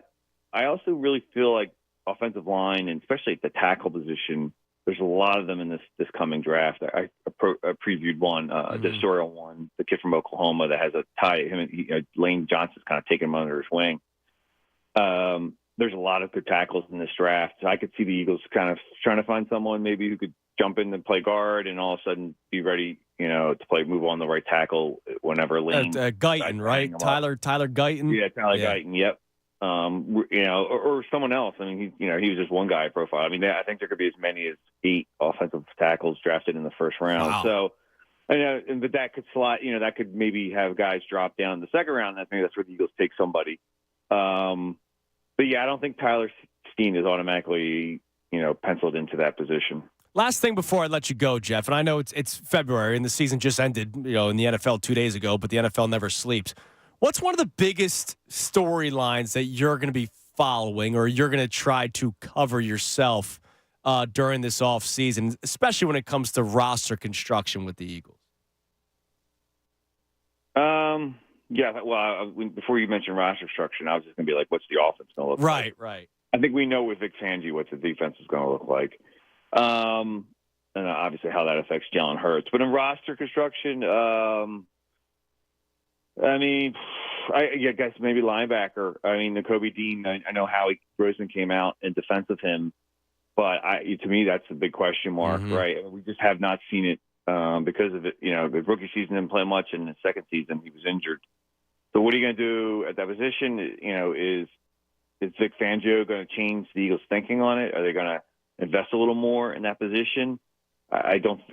Zach Cunningham, I thought was their best linebacker, and I think he's the type of guy that you could bring back, but he got hurt a little bit, and this is a guy you just signed right before the season. Right. So it's not like the Eagles are investing in that position, but maybe there's a little more of if you look at free agency, I think there's a couple guys out there, a couple names out there that maybe are you willing to go down that path? I know the Eagles' philosophy on it, and to some degree I agree with it, but sometimes I feel like it's too extreme at times. And when you go light at those positions, as we saw this past season at safety and linebacker, it really comes back to haunt you. And so that could be one thing, I guess, to answer your question, I could see in terms of how he approaches his roster and I guess the philosophy of how he goes about building it. You're the man, Jeff. I appreciate it. I'm glad you're back safely from Vegas. Hope you didn't have too much fun. I know you're out there for the job. But I hope you enjoy your offseason as much as you can because, like I said, the NFL doesn't sleep. Thanks for coming on today. All right, thanks for having me. There he is, Jeff McClain of the Inquirer, Inquirer.com. I want to open that up on the phones at 610-632-0975. What is the thing you're going to be paying attention to most this offseason for the Eagles? Right? Is it will guys retire, not retire? Will there be more leaks that come out about certain people? Will it be roster construction? I want to hear from you at 610-632-0975. We already know what has happened, right? We know that Kellen Moore is the new OC. We know that Vic Fangio is the new DC. We know that Nick Sirianni remained as head coach of the Eagles. What is it that you are going to be paying attention to most next for the Eagles? We'd love to hear from you, 610-632-0975. Also, speaking of next, coming up next, I will let you know your next chance to win a pair of Sixers tickets. Yesterday, we gave away a pair to the Sixers game for Wednesday night against the Heat. We have another pair for tomorrow night's game against Miami. I will tell you how you can win it, and it's going to be a side topic based off of an incredible, legendary anniversary that involved a Philadelphia coach. I'll tell you about that next right here, 97.5 The Fanatic.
A Beasley Media Group station, broadcasting live from the Comcast Business Studios, powering possibilities. 97.5 The Fanatic and 97.5thefanatic.com. Andrew Salchunas, 97.5 The Fanatic and 97.5thefanatic.com. It's 11:53 on the Midday Show. I'm Andrew Salchunas here on 97.5 The Fanatic. I want to thank Jeff McClain, who was just on with us. And the last question I asked him is something that I want to open up to you on the phones at 610-632-0975. But I want to let you know in a couple of minutes, right around noon, I'm going to open up a side topic for your chance to win a pair of Sixers tickets for tomorrow night's game against the Miami Heat at the Wells Fargo Center. To purchase tickets for any 76ers game, just visit Ticketmaster.com/76ers. Because we have a big anniversary today. 30 years, right, Ray? 30-year anniversary? That's right. A big 3-0. So I will tell you what that is in a couple of minutes. And then it will also be a side topic with that for your chance to win a pair of Sixers tickets for tomorrow night's game. The Red Hot Sixers, who had a nice win against the Cavaliers last night that I think should still be celebrated. One of the things I got into that I would love to hear some of your responses on this. Because this is what it's hard for people. It's hard for people to say, my bad. It's hard for people to say, I was wrong. Or it's hard for people to say, all right, maybe I jumped the gun a little bit too much, but I'm still suspect, which that's a fine answer. That's a fine answer. But earlier today, I asked you, how are you feeling now about the Sixers moves at the trade deadline? And there was a whole other Delaware River formed from the tears about Patrick Beverley being traded. Cameron Payne has been a big part of the Sixers' success in the last 2 games.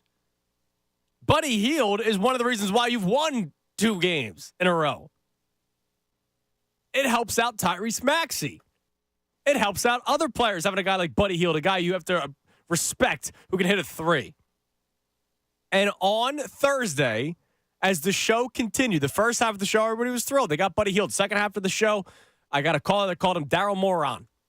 Right? Friday, it was doom and gloom again. Oh, my God, this Sixers did not do enough. They're going to fall out of the playoffs. It's going to be a mess here in Philadelphia. I was kind of disappointed and confused, but I didn't jump overboard. A lot of people did. Now that you've had a chance to see them in action the last couple of games, the new pieces for the Sixers, how are you feeling now? Are you willing to admit, all right, maybe I jumped the gun a little bit? We'd love to hear from you, 610-632-0975. But the question I asked Jeff McClain last, Ray, I'd love to get your thoughts on this. What is the storyline you're going to be paying attention to the most for the Eagles this offseason? Now, I asked Jeff specifically for roster construction, and he said, what they do at linebacker. I think what mine would be is, does Howie Roseman continue with the same philosophy?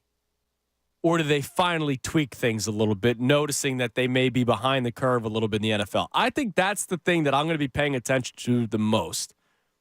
I'm not going to do Jason Kelsey watch every day. I'm not going to do Fletcher Cox watch every day, right? I want to see if Howie Roseman continues with his philosophy, the organizational philosophy, I should say, or do they try to adapt a little bit? I think that's the biggest storyline I'll be paying attention to. What about you? Well, while you won't be doing those watches every day, I probably will be. You'll be doing Kelsey watch? I mean, you're talking about all-pro at center.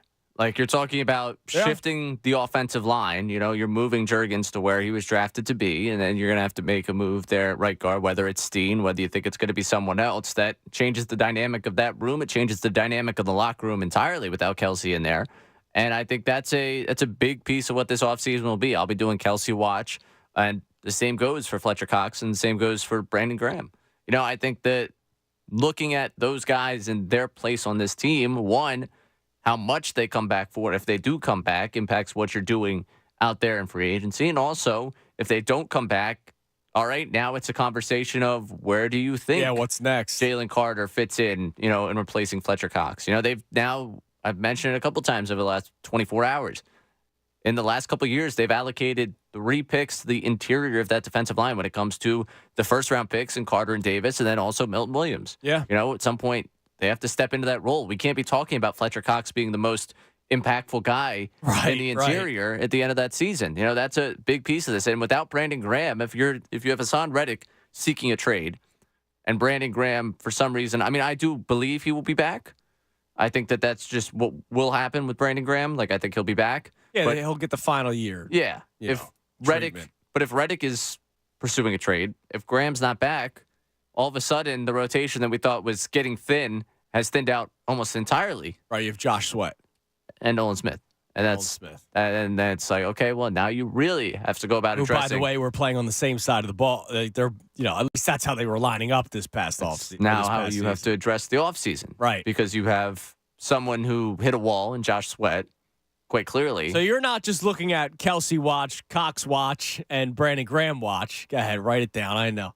You're also going to look – it's the fallout of it. Right, yeah, and that's why I'm watching so closely with that. That storyline to me is bigger, and it's not, to take away from their moment of these are important guys, but it's bigger than just, you're losing veterans who've been leaders who are Eagles forever, who we love, and they'll have their numbers retired, yada, yada, yada. No, you're talking about how it impacts the building of this roster money-wise, and also, do you trust who's coming behind them? That's a massive storyline for what happens this offseason. If you can, just put out the question on the midday account, because I would love to see the people, because I know not everybody can call in. I would love to see the people respond on social media to what the storyline will be that they're following most closely during the offseason for the Eagles. Now that we already know the coaches are back and new offensive coordinator, new defensive coordinator, yada, yada, yada.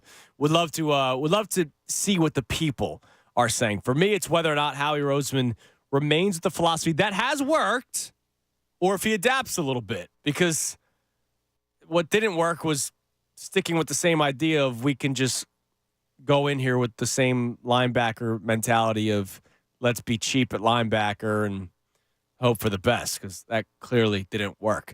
I'll give you the anniversary momentarily, but let's go back to the phone, 610-632-0975. My man, the Guru. What's up, Guru? Yo, bro, what's going on? How are you? All right, so first point, I got to hurry up. I got 2 minutes to articulate all my points, make sure they get across properly before I get cut off. So okay. I'll do my best. But so first off, I definitely was a little overzealous with the Morey thing. I'm worried. Obviously, Buddy Hield, he's playing at an elite level, so is Payne. And, you think back to the Suns days, the flashes that Payne had.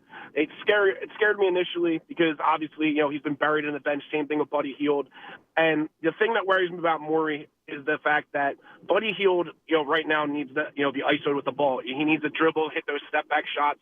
We've seen year in, year out, those type of players don't work with Embiid in the lineup. Obviously, Joel is ball dominant, and Hield's not going to be getting the same looks. Can we agree with that? What if you do the old dribble handoff that they used to do with JJ? I mean, that would be great. How about that?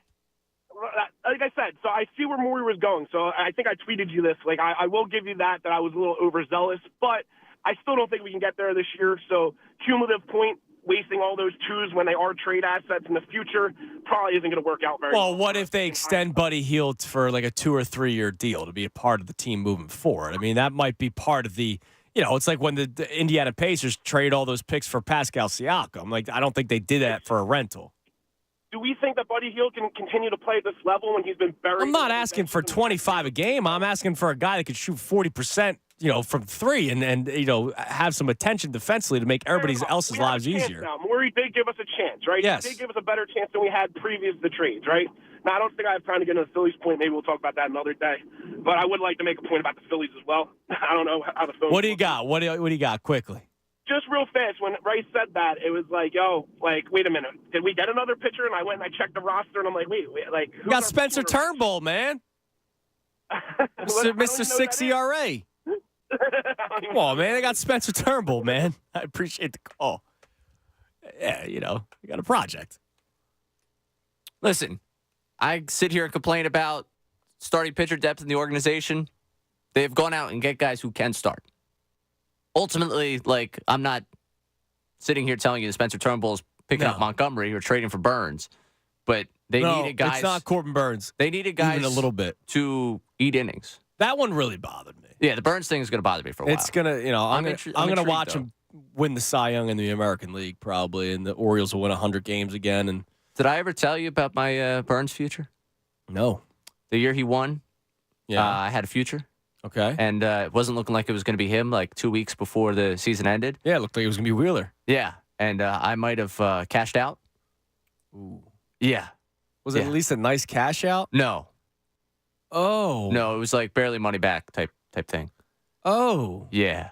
Yeah. was it? It might have been like 4 or 5 weeks before the season ended, and then he went on the ends. Yeah, I watched the insane month. Yeah. Yeah. Was it? One of the worst things that's ever happened. Was it worthy of the cash out in terms of what you put down? Not that you have to get into specifics. No, I should have let it ride. No, this was a pathetic showing by me. Oh, Ray, come on, man. Yeah, Yeah. brutal, all time. But that's the show. I believed in Corbin Burns before he was a Cy Young. That's good. Except I also jumped off the bandwagon before he was a Cy Young. Yeah, you that was a did. tough one. But yeah, I'm not going to get over that Burns trade. No, for a while. I mean that's inexcusable by the Phillies. But everybody's got their own philosophies, right? So, like you said, inning eater, and he's not. He's a 5-6 inning power pitcher. Yeah, but that's a different story. I meant just like you can go out and sign Turnbull even if you make the Burns trade. Yes, Like that to for me next to nothing, right? Yeah, two very different situations there. The Turnbull thing, I'm at least intrigued by him. It hasn't been great, but not a lot of guys come back from Tommy John and just flip the switch like that. So I'd be intrigued to see what he could give you. It's a very low risk, probably medium level reward because it's not like he's going to flip into some. I mean, he was Cy a Young guy that was a contender, high prospect, and then had Tommy John, and last year was his first year back from it. I know. I think I'm just poking fun that the Giants signed Jorge Soler today. The Orioles traded for Corbin Burns, and we got Spencer Turnbull. And they took a step back last year. The Phillies did, going to the NLCS instead of the World Series, and it's okay. Run it back. All right. So today is a big anniversary. 30 years, man. 30-year anniversary of John Chaney and John Calipari. Take a listen. I just got my ass blasted for giving them hell down in West Virginia. And here you get a hell of a job right here today. Good job. 3 class guys. And you pick them out here and single them out. You can't get that. You never knew the threat the guy. Shut up, guys. You never knew the threat the guy. I'm killing you. You remember that. When I see you, I'm going to kick your ass. Kick your ass. Come on. You got a good team, and you don't need that edge. That's why I was telling my kid to knock your kid in the mouth. Standing there pushing in the game.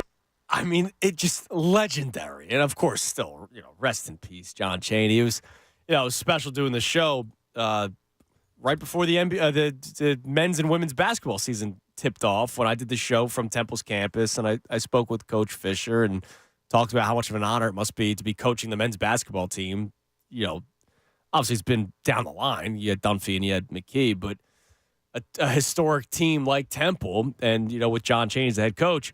And so it's a legendary anniversary, 30 years ago today that happened. So what I want to do, I want to open up a side topic. So we have the Sixers tickets for tomorrow night's game against the Miami Heat. At 610-632-0975, obviously call in, talk about the topics at hand regarding the Eagles. What did you take away from the Super Bowl for a positive light from the Eagles? This stems off of our caller, Dave from Drexel Hill, yesterday, that said he watched the quarterback play and it didn't tell him that Jalen Hurts can't get back to it, right? Like, Brock Purdy did not play well throughout the entire playoffs. They still got to the Super Bowl. Patrick Mahomes had his worst year statistically.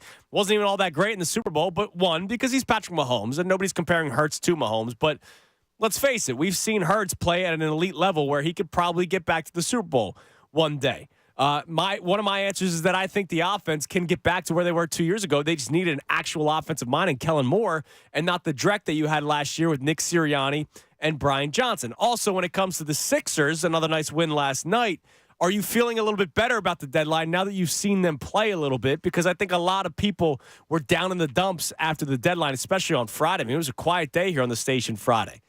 The side topic that I want, give me a player or coach that you would not mess around with based off of something that they said. I know, based off of all the stories, that John Chaney would back that up. Maybe not the murder aspect, not the I'll kill you aspect, but John Chaney would probably throw hands. He's tough. He wouldn't mess around with it. Name me a player or coach that you're not messing around with. Now, I say based off something that they said because I don't want you to just pick somebody that was huge. Right? Like, I don't want you to just be like, Takeo Spikes.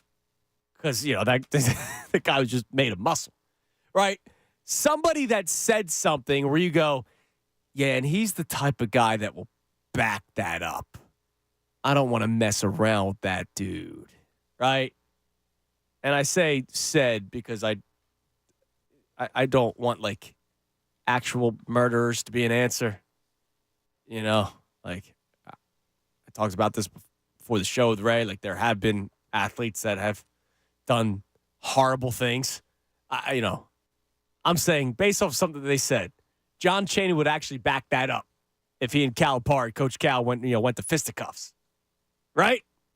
Does it make sense what I'm trying to say here? Based on quotes alone. Right. I'm trying to, like, keep it PG, but at the same time, like, we're not keeping it PG, but,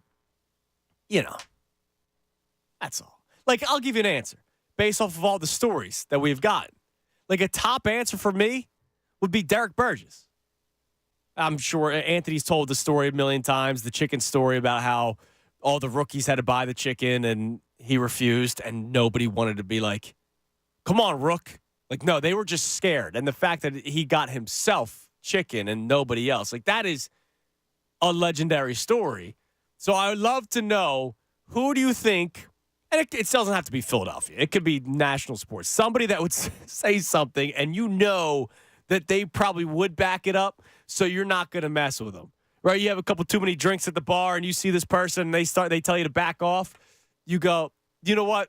It might be in my best interest to actually back off. Would love to hear from you. Best answer to win the Sixers tickets for tomorrow night's game against the Miami Heat. Just call in at 610-632-0975.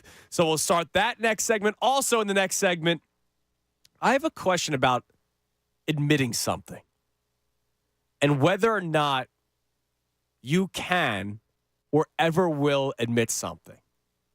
Because I know this is something there's a reason why earlier in this segment, I said it is hard for people to say, my bad, or I was wrong, or maybe I jumped the gun a little bit. I'm still questioning these moves. I have a specific person in mind. And I was just thinking about it this morning, which is why I jotted this down. I know it's hard for a lot of people to admit something. I will tell you what it is next, and I want to know, will you finally admit it? I'm Andrew Salchunas. This is the Midday Show on a Tuesday right here, 97.5 The Fanatic. Fanatic Sports Update. Sixers and Flyers both pick up wins. I'm Ray Dunn. This update is brought to you by Christians. Plumbing problems got you drained. Let the Christian team of plumbers get you flowing again this month. Only get a free camera inspection with any drain cleaning. Call Christian today at 833-842-1989. Both the Sixers and Flyers picking up wins. Last night, 76ers beat the Cleveland Cavaliers 123-121 on Monday night. Sixers snapped the Cavs' 9-game winning streak and now have won 2 games in a row. 76ers now 3.5 back of the Cavs in the East as Cleveland sits in second place. 76ers are in 5th place, a half game back of the Knicks, who currently sit in 4th. Only 1 game separates the 76ers and the All-Star break. They return home tomorrow night. So it's the Miami Heat at 7 o'clock. Catch the live call right here on 97.5 The Fanatic. And, of course, your opportunity to win Sixers tickets in this 12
Fanatic.com. It is 12:18 on the Midday Show. I'm Andrew Salchunas, 97.5 The Fanatic. We'll get back to the phones momentarily. We start our side topic. We got some stuff regarding the Eagles and the positive takeaways from the Super Bowl in regards to the Eagles. We have a Sixers conversation on hand, but I just got a little update on one Hassan Reddick, Ray. Jordan Schultz, who is now with Bleacher Report. He's been, he did ESPN. He was at Bleacher Report before ESPN. He was at Yahoo at one point. He spoke with Hassan. Reached out to him. And Hassan Reddick told Jordan Schultz, and let the drama begin, Ray, that he never requested a trade and that he wants to stay in Philadelphia. Quote, I would like to get an extension done here at home. At no point did I ever tell the organization I wanted to be traded. Schultz adds in, Reddick has 1 year left on his deal with no guaranteed money left. And then another quote from Hassan Reddick. This is home for me. I was born and raised here. 2 of the most fun years playing football in my life came here. I've cherished being an Eagle. So you have been on this since yesterday because it happened Sunday. Obviously, we were first on the air yesterday, that you think it's a negotiation tactic. Now, you thought it was a negotiation tactic on behalf of Hassan Reddick, I would imagine. Yes. So now here's the question. Did Hassan Reddick request a trade? To which he's saying that never happened. Did the agent request a trade? Or was this the Eagles just going, yeah, we're going to grant him permission to seek a trade? Like, is Howie, because look, let's face it, man. I respect Howie Roseman, but at the same time, I can't. I would never trust him with like anything in my life. Good thing I don't have that kind of relationship with Howie. You know what I mean? I don't walk in the same circles as Howie Roseman. I would never have to trust him with anything. Right? Hey, can you hold my keys for a second? How am I supposed to know that he wouldn't all of a sudden flip my car for something else? 7th round pick. Hey, man, listen. I know you asked me to hold your car. This 7th round pick, it's going to amount to something. You see this bike? Yes. It's a nice bike. It's a nice bike. I'm telling you, man. It's a bike. I got future cash considerations. This is a really good bike. Top of the line. Didn't really have a good start to its career. Yeah, the pegs fell off. The wheels flat. But we might be able to fix this bike, right?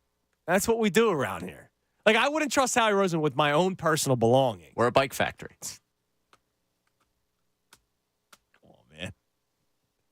on, man. That was a good one. It's a good line, Ray. Thank you. I'll be here till 2 o'clock. Till 2 o'clock, and then you're flying out. Yeah. See you Thursday. Allegedly, if the weather allows you. So, Hassan Reddick, I'll take his word for it. I trust Jordan Schultz. I don't think Jordan Schultz would just randomly put out this. I spoke with Hassan Reddick and lie. Because I know everybody's the evil media, right? So everybody's anti-media unless it fits their agenda. So I don't think Jordan Schultz lied that he spoke with Hassan Reddick. I don't think he lied that Hassan Reddick wants to sign an extension here with the Eagles. The question is, where did that initial report come from? And was that a dirty move by the Eagles? Dropping the whole word. It's not like the report never said Hassan Reddick is seeking a trade. The report was the Eagles granted Hassan Reddick permission to seek a trade.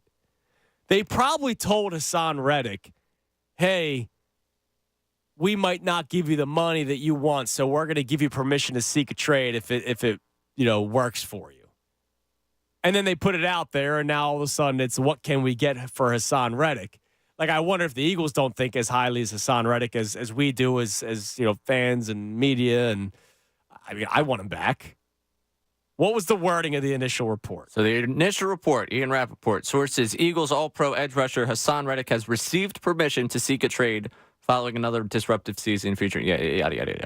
So, Ray, I'm granting you permission to find a different show to work with. Jesus, dude. That's cruel, man. Granting you permission. That doesn't mean this is home, man. That doesn't mean you asked for permission. No. Right? But I'm granting it to you. Right?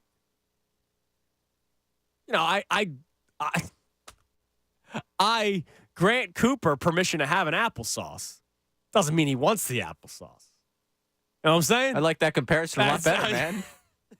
So, Just waiting for someone to walk in here and take the headset was this from me. a dirty Eagles, like, yeah, we're going to grant him permission even though he was never asking for it in the first place? Seems like it. Seems like someone wanted to get out in front of the fact that Hassan Reddick wants a contract extension that Right. they're not going to give. That's what it seems like to me. And so what they're going to try to do is flip him for a pick if they can.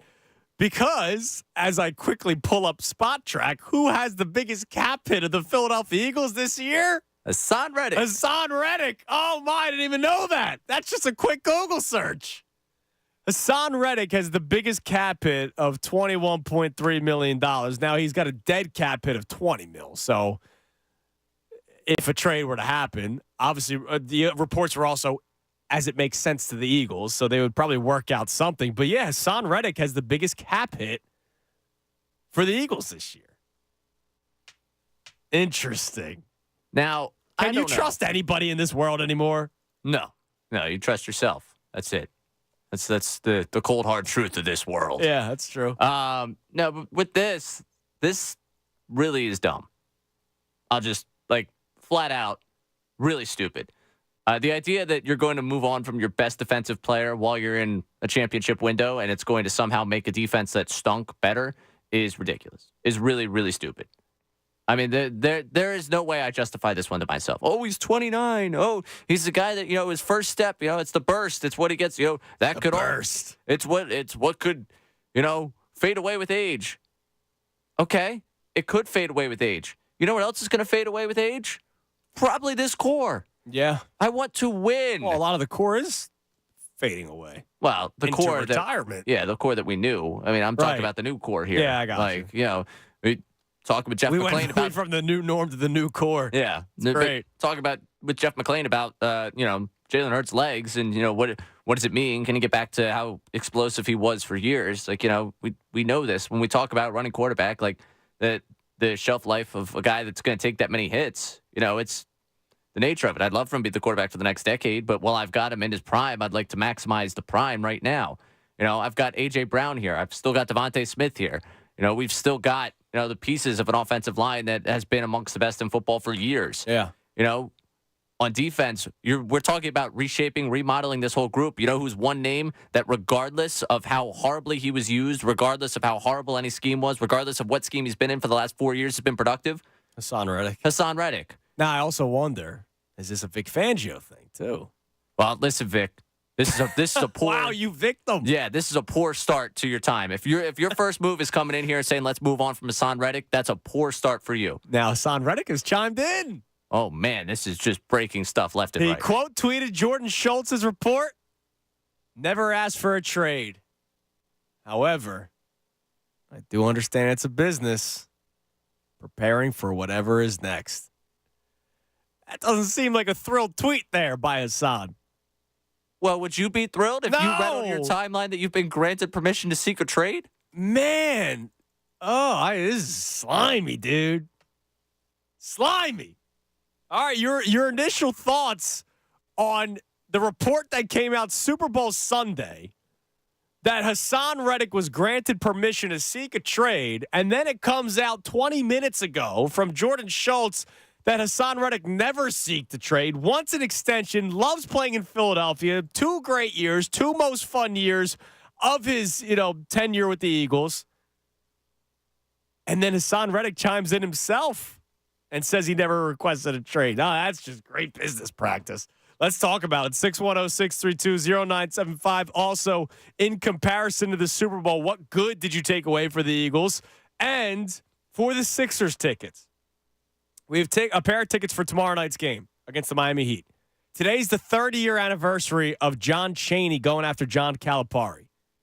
What athlete or coach in sports, right, and it doesn't have to be Philadelphia, has said something where that they would back it up? The Del Valley Sports Pod checked in with a great one.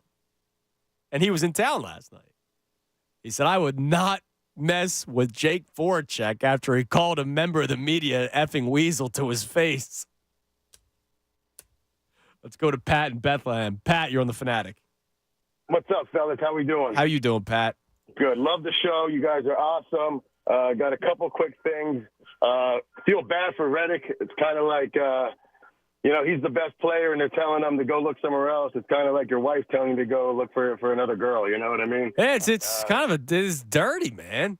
Yeah, it's real dirty. But your wife tells you to look for another girl. But then when she goes out with her girlfriend, she's saying, "Man, Pat wants to find somebody else." That's kind of how the Eagles worded it. Yeah, that's true. That is true. But I wouldn't mind finding another girl. But off that topic, she doesn't know I'm talking on her right now, so I'm good. But I want to give to the Sure hope not. To the scariest man, to the man who, without a doubt, will keep his word. To the man who will eat your children, the baddest man on the planet, Mike Tyson. Come on. Oh, yeah. Is there anybody else that's going to compare that? If he's going to say something, that he's going to back it up? When he was in his prime, I wanted no beef with Mike Tyson. That's gonna be a tough one to beat. I'll put you on hold. Pat. You're in the running for that one. Wife might sick Mike Tyson on you. My God. Happy Valentine's Day, Pat's wife. I almost don't want to continue talking about it. Well, I just want a chance to react. What? I don't want to get him in trouble. Just tell Josh to get Pat's info to put him in the running for the Sixers tickets for tomorrow night. We all know he's not taking his wife. Let's go to Andrew in Phoenixville. What's up, Drew? Good afternoon, gentlemen. How are you? What's up, man? So I don't really believe anything that's really coming out from the Eagles organization. If it comes out directly from Hassan Reddick, I believe him. And it's so tough to really believe anything that comes out of any organization nowadays because, is it true? Is it not true? Is it trying to gain momentum? Whatever it is. I try not to get too excited by everything coming out. So it is what it is. Well, too excited or I guess too upset, depending on what your side. I mean, like if you wanted Hassan Reddick back and all of a sudden it comes out that they granted him permission to seek a trade. Yeah, he just seems like the type of guy who wants to stay here. And based on what you just said, it sounds like he does. And, I hope that's the case. Now, in terms of the Eagles, I hope Harry Roseman focuses on, and as you said, the linebacking core. And I'm going to add another one is the cornerback core as well. Cornerbacks and the linebacking core need to be worked on big time. In terms of coaches, coach that scared the hell out of me the most is Bobby Knight. Yeah, he would freak me out a little bit. I put you on hold, Andrew. Put you in the running for the Sixers tickets. I just don't know. Like, is Bobby Knight ever getting the fisticuffs, or did he just bully his players? Yeah, that feels more like he choked out his players. Did the players ever fight back? Like, no. That feels like more do than say. Like he obviously would talk big game, but when we talk about keeping people out of the how am I supposed to know that Bobby Knight would knock me out? I know Mike Tyson would knock me out. No, I'm not taking you against Bobby Knight. How do you know? No, with all due respect to you, no. I don't know. Oh, I'd root for you. Thank you. I would root for you. I would be on the side. I would be Team Chunas. But thank you. I appreciate it. Yeah, no, I think you would be a heavy dog. Now, Dan Baxter checks in. You wanted to build towards the future, but extend a 30-year-old pass rusher, ? Which is a good question. But I have said over and over again, you need to still be competitive. So I'm not giving Hassan Reddick a 5-year extension. If I give him let's say he gets I don't know, what's the running market for an edge rusher at the age of, he'll be 30 next season, right? All right, I give him a 3-year deal, decent chunk of change. It's not like once you turn 30 in football anymore, you're completely cooked. Right, there are other guys that are above the age of 30 that are still doing some tremendous things in the NFL. So I can't just completely go, yeah, you're right about that. Like Chandler Jones not Chandler Jones. I'm sorry, Chandler Jones is not the guy that you want to talk about because he's having some stuff, and I hope that he gets taken care of. But like Chris Jones, right? He's 29. He'll be 30. When did they end up signing him? Remember, he didn't start right away this year. It was a week or two. Or no, he did start right away. I'm trying to figure out who it was with the Chiefs that didn't start right away. But Chris Jones, he's going to be 30. Wouldn't you want Chris Jones? Like, just because you turn 30 doesn't mean you're all of a sudden done in the NFL. If I sign him to a 3-year deal, why wouldn't I think that he can't still be effective 2 years from now? Because I said they're back in it 2 years from now. My young and patient approach still has the Eagles in the Super Bowl in 2026. They take a slight step forward. Maybe they lose in the divisional round next year just because the offense alone is better. But you still have the growing pains of the defense. I still think they win 10, 11 games next year. We're going to do W's and L's when the schedule comes out. I still think they win 10, 11 games just because the offense alone. I think what the Eagles do this offseason, and I said this yesterday, was they probably make a decent trade. They probably sign a player. You're going to have to extend somebody. And then you go young from there on out, and you grow a little bit.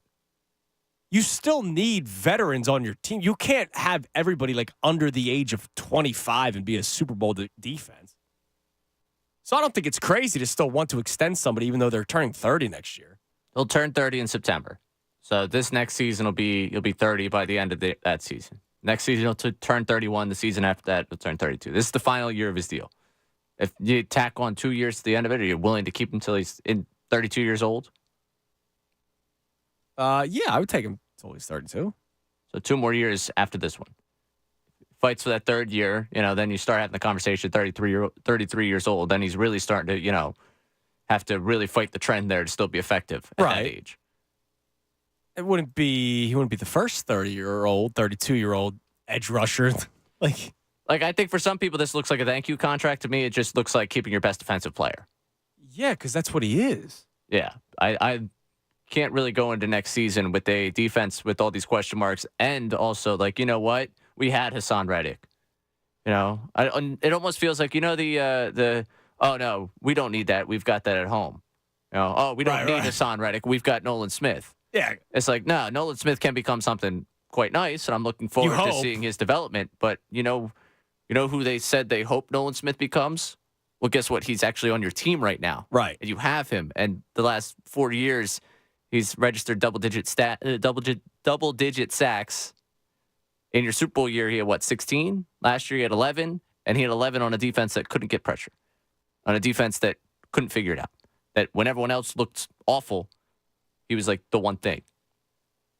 Right. So, I don't know, man.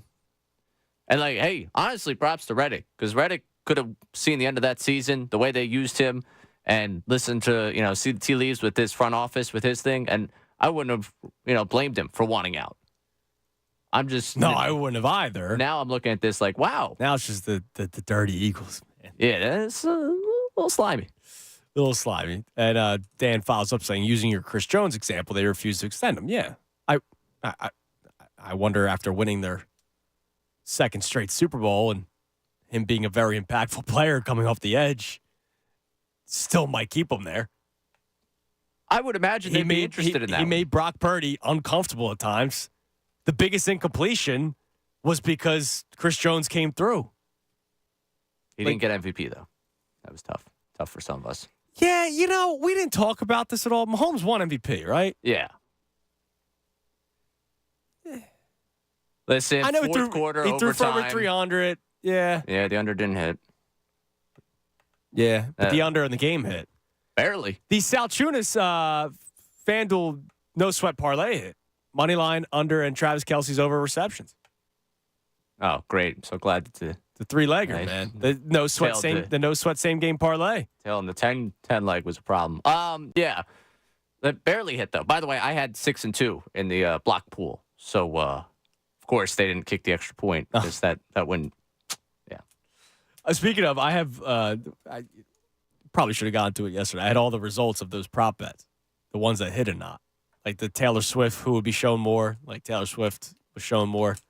Right. A lot of great. Could have gotten some great payouts on some of these. Oh well. Let's go back to the phone. Let's go to Mitch in Phoenix. Hello, Mitch. Good morning, gentlemen, or good afternoon where you're at. How are you today? I'm relaxing. I had to take the car early this morning for some repairs, and the guy was nice enough to loan me a car. So when I That's get a nice. call, I'll get back in the car and pick up my car. Is it nicer than the car you own?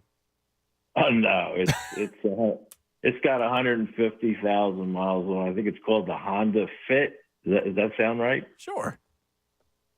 Question: how many sacks did Hassan Reddick have this past year?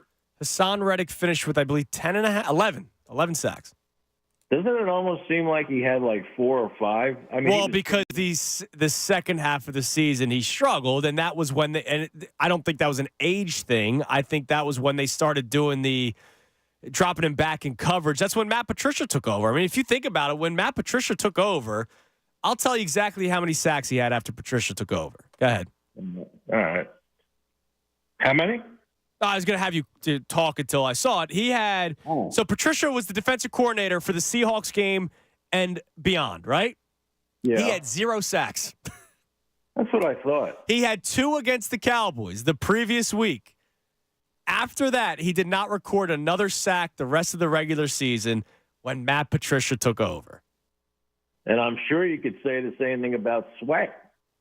Yes. Josh Sweat even before that. Yeah. Yeah, they got problems on that line. I mean, you think about it. He had 11 sacks, and he didn't record his first one until the Commanders game. Remember, he had the broken thumb. He had the club on his hand. So he even didn't get off to the right start because he had the injury, and he still finished with 11 sacks. Imagine if he starts off the season healthy and Matt Patricia doesn't take over. He probably finishes with 15. Yeah, probably.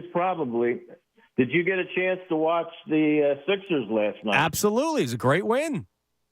I was impressed with the 8 men that they had to, obviously rotate. I mean, considering they played a very hot team with some very good players, they did a hell of a job last night. Yeah, and the deadline moves have been paying off. Thanks for the call, Mitch. I hope your car works out well. The deadline moves have worked out for the Sixers. And that was one of the topics today.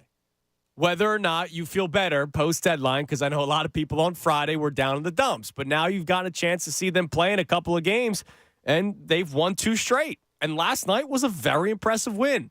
All right, we'll continue this conversation. Hassan Reddick, now out in the open, on the record, that he did not request permission to seek a trade. But the Eagles just decided, we're going to give you permission to seek a trade. Interesting, dude. It's never a dull moment covering the Eagles, man. Never a dull moment. 610-632-0975. Also, I didn't get to it this segment, but I'll get to it next. It's time to admit something. And I know it's going to be hard for a lot of you. I'm Andrew Salchunas. It's the Midday Show right here, 97.5 The Fanatic. Fanatic Sports Update. Reddick didn't request a trade. I'm Ray Dunn.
powering possibilities.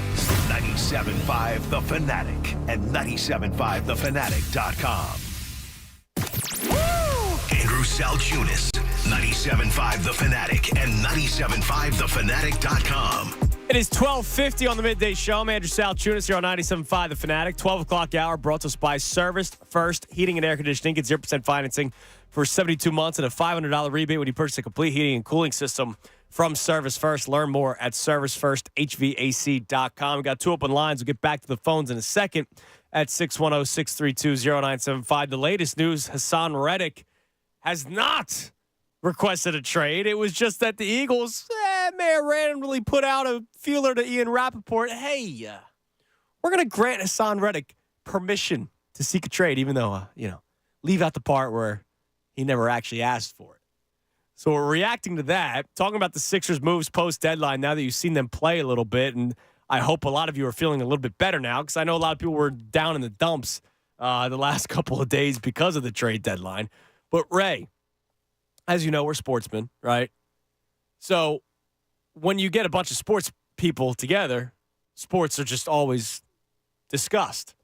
So I went out there during the break. Best show ever is getting set for today's show. So Ricky and Jen and Tyrone were back there. Dylan was back there. Vito was hanging out with them. And it was just like out of the blue, Tyrone started talking about catchers like winning MVPs. It's very hard for a catcher to win an MVP. And once you finish in like the top 3 in voting, it's very hard to get back into it, right? And then we just started randomly talking about catchers. Right, guys, spring training. Pitchers and catchers report tomorrow. Big You've been saying in your updates. It's a big day. Yeah, the catchers, man. They got to get to work. So I don't even know how the conversation started, but we got into Jorge Posada. Well, of course. Of course, yeah, logically. That's Why how that wouldn't you randomly start talking about Jorge Posada? And so I asked the question. I go, you know what? You know what makes a good catcher? I couldn't think of any of his backups. Right? Like, obviously, locally, Garrett Stubbs is the backup to JT Realmuto, but that's because we're local. And I start going, man, who backed up Posada? And then we started looking into it. Can you think of anybody? No. Yes, it's when you're good. Like, do you remember Joe Mauer's backup catcher? Probably not. No, I don't. No, you're right. I'm trying to think. When was Posada done? Mid 2000s, because he was on the team when they won in 09? Yeah. So late 2000 post 2010 probably. I'm trying to take a stab at Eric Kratz. Kratz eventually took over. But it was so we went down like the rabbit hole. 08 Pudge. Wow. Yeah, they had a Posada and Pudge. Think about that. That's a historic tandem. Pudge Rodriguez and Oreo Posada. Francisco Cervelli, who eventually became a starter with the Pittsburgh Pirates, was one of them. I already forget which Molina, but I guessed a Molina, and Ricky ended up looking up one of the Molinas, not Yachty, but right. Yeah, there's Benji. There's like 6 Molina catchers. One of the Molinas was a backup to Jorge Posada. But to me, that makes that's a mark of a good catcher. That is the mark. If I can't know who the backup catcher is, I was just going to say, catch the ball, but that was a good step by you. That was a good mark by you. All right, let's go back to the phones. Let's go to Solus Ryan. What up, Ryan? Gentlemen, what's going on? How are you today? I am doing all right. You sound it. Yeah, no, I'm in one of my least favorite cities again. It's Houston. It's like everyone says it is. It's an ugly city. There's some beautiful parts, but even the people here will admit it's an ugly city, and they say, "Well, it's part of its charm." So I'm like, "So you have an ugly child, and you're just like, yeah, it's part of his charm." But That's weird. It's part of the charm having an ugly city. Interesting. Okay. Yeah, no, that's what they say. At least they acknowledge it. So this year, Chinese New Year, it's the year of the dragon. So I think this year is the year of the Roseman. I think the next 2 years, because he's with the rebuilding that we have to do. He could be fighting for his job right now, which is a good thing. No more safety. But the Hassan Reddick thing, it's kind of it's like the wife gives you the the eye, or the girlfriend. Hey, you're not happy. You might not be happy, and you want to go out there and see what's out there. wife and girlfriend gives you, a free pass or whatnot. But it's a matter of what's out there. Maybe there's some. But in Hassan Reddick's case, he was happy. I know. He may want more money, which good for, he should. So that there's a lot of moving parts. Yeah, Ryan, I got to check in on it. Everything all right? Because this is the second straight call where you've done the marriage analogy. It was too tempting. I had to call in based on that. I got a rule. There's only one male in anything. That's the only rule. But no, man. I mean, Roseman's got so much going on right now and so much to prove because there's so many needs. Maybe I don't know who's available. Maybe there might be some guys that he might be able to pull one of his magic tricks, and get guys that maybe a couple year deals, maybe a little bit younger, the equivalent to. I don't know. There's a lot moving on. Right, and that's why the wording of the reports are interesting. And thanks for the call, Ryan. The wording of the reports are interesting because they granted permission to Hassan Reddick to seek a trade. And then as the reports went on, it was, but of course it has to make sense for the Eagles. So Ryan might be onto something. Maybe the Eagles do have somebody in mind, and they're going to sort of push him toward there. Now, what, Atlanta was the only team that I've seen so far? I'm pretty sure. Unless I'm sleepwalking. Yeah, I haven't seen. I'm pretty sure I saw it. Hold on. Let me double check. While you're checking that, I just want to put out there, I'm concerned about a number of you. Okay, this has gone on a little too long. We've waded into a lot of waters comparing the companionship and the players here. There's a couple of you that I'm concerned about, like deeply concerned about. Solus Ryan, you're right there at the top right now. That's back-to-back calls where he's compared sports to relationship stuff. Yeah, and not good. Not like he was talking about, Embiid. We need to open up an open relationship. Yeah, here. open relationship. And now he's talking about, hey, you go find something else. I'm Solus Ryan. I'm concerned for you. Yeah, and Pat, I'm more concerned for your wife. I'll say it. I don't know. I can't believe he's straight up said. I mean, I would like another girl too. Like, oh my God! It's literally tomorrow is Valentine's Day. It's literally like the one time. Like, you should never say it, but like right now, you say that today. That's no good. No good. I'm concerned about a lot of you. So yeah, that's my filibuster there. I'm worried about some of our callers and their love lives. Well, I couldn't find it, but I swear I saw that's it fine. Somewhere. I got to give Armanda Fink credit. For? I mean, the tweet hasn't even been up for a minute, and I'm already giving him credit. He just photoshopped the Daryl Morey is a liar and put Howie Roseman as a liar. It's just incredible content. That is. I mean, there's just some people that get it, some people that don't. He gets it. That was incredible content there. Let's go to Sam in Northeast Philly. What's up, Sam? Hey, I was listening to the Mike Tyson suggestion, and I think that's a pretty good one. But I will say, I think I got one better. I think I'm going to have to go with Draymond Green. That's a good answer. I mean, it's kind of the only answer, He walks out into the court, and he's willing to risk it all every single time he's fouled, he's whistled, anything. If that man looked at me with his eyebrows raised, you're walking away. Yeah, absolutely. Sam, I'll put you on the running. That's a good answer. In case you're just tuning in, today is the 30th anniversary of John Chaney going after John Calipari. I'll kill you. And so today's side topic is what person in sports, whether, athlete, coach, because in this case, John Chaney, coach, where they said something and that they would back it up and you're not going to mess with them. They say something to you, you go, all right, we're cool.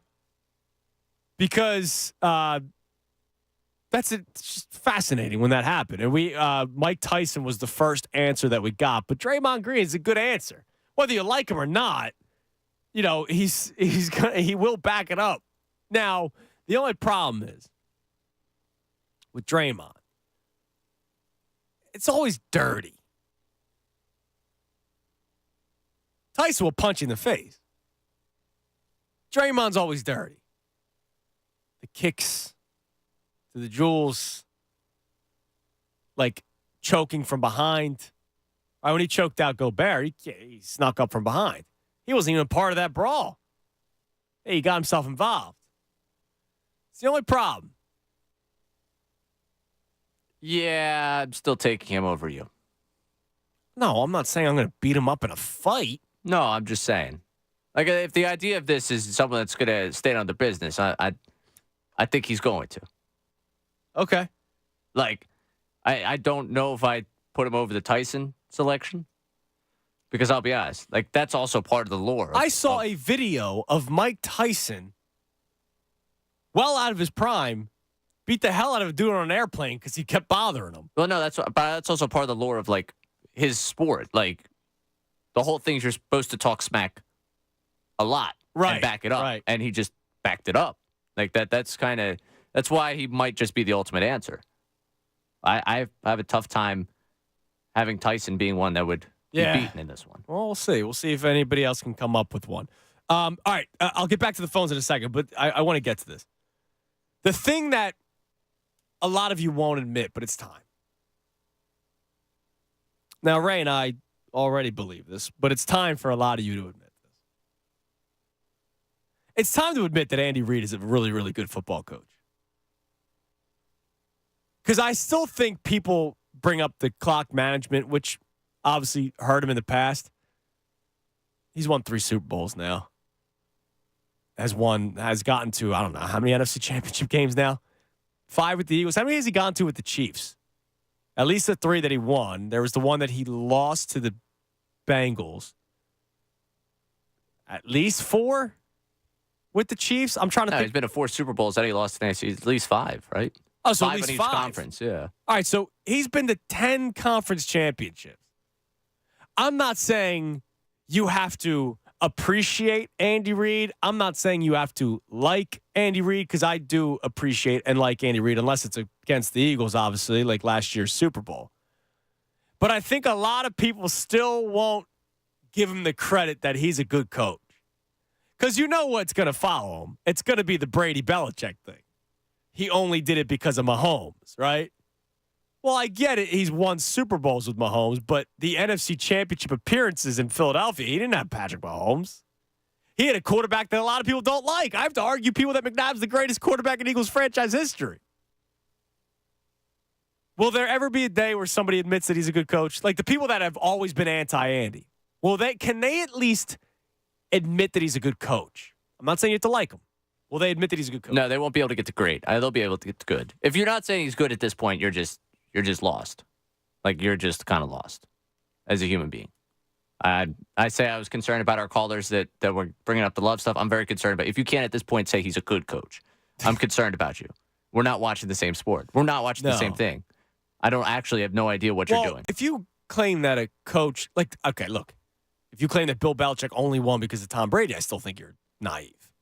I think Brady's a big reason. I didn't say that. I know. But people are out there that say that, right? That Belichick only won because of Brady. Like, if you win 2 Super Bowls, you're a good coach. Yeah, I would say probably great. I'll challenge someone for the example where I have to pull the great thing. Like the one guy that won there's guys that have won Super Bowls that aren't great coach, like Mike McCarthy. I don't think he's a great head coach. I don't think he's a good head coach, if I'm being honest with you. Yeah, now jumping to mind, Tom Coughlin has 2 Super Bowls. Would I call him great? 610, 632. But like the idea, you can't, like, for Belichick and Andy Reid, they both are great coaches. Like, you can't sustain success. They're now Mount Rushmore. Yeah. Like when if we did the old radio talk of who's the Mount Rushmore coaches, like the 2 of them are on it. Yeah. For sure. Like you can't even debate that. Andy Reid's on it. Yes. 100% at this point. Like, sorry. How long has he done it now? Well, 14 years with the Eagles and 7 or 8 now with the Chiefs? Because he's been doing it my entire life, man. Yeah. He's been doing it my entire life. Okay? And he continues to do it at a super high level. And guess what? You could say, well, he has Mahomes. You know who had an opportunity to get Mahomes? A lot of other teams. You know who traded up to get Mahomes? The Kansas City Chiefs. Yeah. Andy Reid. Yeah. You know, that's like. Yeah, he deserves. I wonder if people will ever admit it. And now we have this, which is just awesome. How about that D, baby? I've been waiting for that. I'm glad that got into the system. I'm happy for you. Yeah. All right, a couple of answers for the side topic on social media. The Connecting #1 fan, formerly known as a million other Twitter accounts. Philly sports fan. Yeah. Philly, Papelbon as the athlete that would probably back it up. No, sorry. Oh, really? No, I don't. I'm not afraid. He wins. Like let's be clear. No, the question is not like afraid. The question is whether or not you think they'd actually back it up. Like there's fake tough guys all the time. I guess, man. He just went over. I have gone on this rant before. I believe Jimmy Butler's a fake tough guy. I think he'd kick my ass. Yeah, absolutely. But like I've seen him in the middle of things a lot, and then he's quickly the hold me back guy. There are, I would say, 98% of Major League Baseball players are fake tough guys. Just look at how the brawls work out. They empty the dugouts and the bullpens, and then they stop. Right? Yeah. Real tough guys take on Barry Bonds. Exactly. Who's that? He's gonna kick my ass too. Is he gonna be coming on the airwaves at 2:00? Maybe. Mike Scanlon checks in with Russell Westbrook. There was a time where, here's the tweet, Zaza Pachulia got into it after Zaza cheap shot him. I remember that. Russ in the post-game interview said he was going to get his ass back, and a few later he did with a hard foul in the game. And Zaza was like, he was big dude. He was 7-something. Jared Thomas, great answer. Rest in peace, Kimbo Slice. Yeah. Yeah. And then Diggett checks in with an answer. I said based off of something you would say, not did. Okay. Yeah. Move on. Move on. I'm gonna leave it. Yep. I'm gonna leave it. I know at exactly that. where it's going. Move on. Move on. I'm gonna leave it at that. Back to the phone. 610. Let's go to Karate Mark. What's up, KM? I wouldn't mess with you. I'll tell you that. That's a great decision on your part. You knock my ass out in a second. Three. Okay. Yo, Mike Tyson's answer, that's not going to be beaten. But I got to jump in like anti-Draymond. First, I think I'd smoke him. But long before that, Rasheed Wallace is the baddest person. Oh, yeah, dude. So if anything counts towards the basketball. Oh, dude, hold on. What about Ron Artest? My man ran into the crowd. I grew up in the same neighborhood she did. He was a couple years older. I seen him fight in middle school when he was like 6'3", towering over all the other 14-year-olds. Like, yeah, I've heard stories. Yeah, he was ready to take on a grown man when he was 15 years old. Like, she's not being topped, like, even by Ron Artest. Ron Artest is one of them fake tough guys, you know. Okay. So that's a great answer. You said that thing about Andy Reid. I thought you were going a different route. I gotta ask the Philadelphia Sixers fan base, are we ready to start thinking with our heads and not our hearts? I am top of the list of upset about Patrick Beverley not being here, but it was a good trade. Yeah, dude, it was a good trade. It was actually a good trade for both teams. Like, I think I said that at the very beginning that Pat Beverley actually helps out the Milwaukee Bucks. Cam Payne definitely helps out the Sixers. We have shooters. Well, you and I spoke this the other day about what do we want prior to the deadline. We spoke right after the Buddy Hield trade. Right. I said, just give me more wings, give me more shooters. I knew Cam was going to come in and do his thing. I don't want to say this is a flash or not a flash, but I think a guaranteed 12, 14 points coming off the bench is looking very legit in the near future. And I'm also not seeing him come into the third string. So if that's what our third string's looking like, right, because if Maxi's one, I mean, you got the Lowry aspect of it too. Once he eventually comes here, I'm thinking Maxey and Hield at the 1 and 2, backing up with Lowry, Cam, and that doesn't even include Melton. And Cam Payne's a scorer, right? Like, there's gonna be nights where he probably frustrates you because he can't hit a shot, but like you have also seen what he's been able to do for them the last couple of nights. And thanks for the call, Mark. Like, he's a guy that can just fill it at times, which is why when the trade first happened, I immediately went to what he did in the playoffs. I forget what 2021. The year thank you. The year they go to the championship. That was the first thing I thought of when the Sixers made the trade for Cam Payne. Like, all right, This guy has had playoff success before, and this guy was able to carry the Suns with Devin Booker. They had not yet had Kevin Durant, so it's not the super team that you see now. It was Devin Booker and DeAndre Ayton, right? And Mikal Bridges was still in that squad.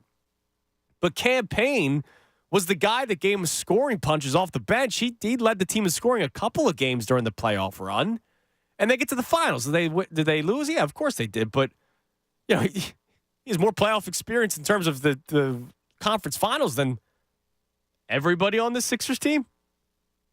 It was a nice addition. And Patrick Beverley's a good piece to have for Milwaukee. But come playoff time, how much is Pat Beverley going to play for the Bucks in the playoffs? Probably more than you would think. 10 to 15 minutes? Yeah. I mean, they're going to need someone that can defend. And I'm not saying that he's, what we once knew as Pat Bev, but goodness, they miss having any sort of defense there. Yeah, absolutely. They miss Drew a lot. A ton. Yeah, a lot. That was still interesting to me. That forcing Dame to play defense is going to be fun. Yeah. Yeah, I mean, they're beatable. They are beatable. Let's face it. You have to score a lot. This conference right now is the Celtics and everyone else. Yeah, pretty much. But every time that I watch a Celtics game and I sit there and say, you know what? I don't know how a team's going to beat this team. I sit down to watch a Celtics game a week later and they end up, having just a disastrous night. And I'm like, you know what? We could beat them. We could find a way. I'm going to be. I know for a fact I'm going to shock myself right now because I'm going to talk myself into things that I can't. That it is that Celtics team and everyone else right now. Yeah. But I know what I'm going to. I know what I'm going to do to myself. I'm well aware of where my mind's going to wander. As long as the big man's back. How about that? Well, of course. Yeah, this is all. No. You know what? I'll say it. They're going to go on the run. This is the Bellinelli Ilyasova run. No. This is. We don't need him. That's right. We're going to go out. Okay. It's time to trade him now. They're going to go get someone in the buyout market. That is going to be great. Oh, man. We got one segment left before the best show ever comes your way at 2 o'clock. Ray Dunn wants to trade Joel Embiid. That was parody. I never said trade. And bring in Robin Lopez. You're Howie Rosemaning me right now. I never said I wanted to trade him. And let's expand on that some more. Hassan Reddick never requested a trade. The report comes out Super Bowl Sunday. Everybody's up in arms that the Eagles granted Hassan Reddick permission to seek a trade. Then he comes out today that he never requested it. So it's just the Eagles doing some dirty work in the background. Oh, my God. Never ends here. I'm Andrew Salchunas, it's the Midday Show.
Tuesday afternoon.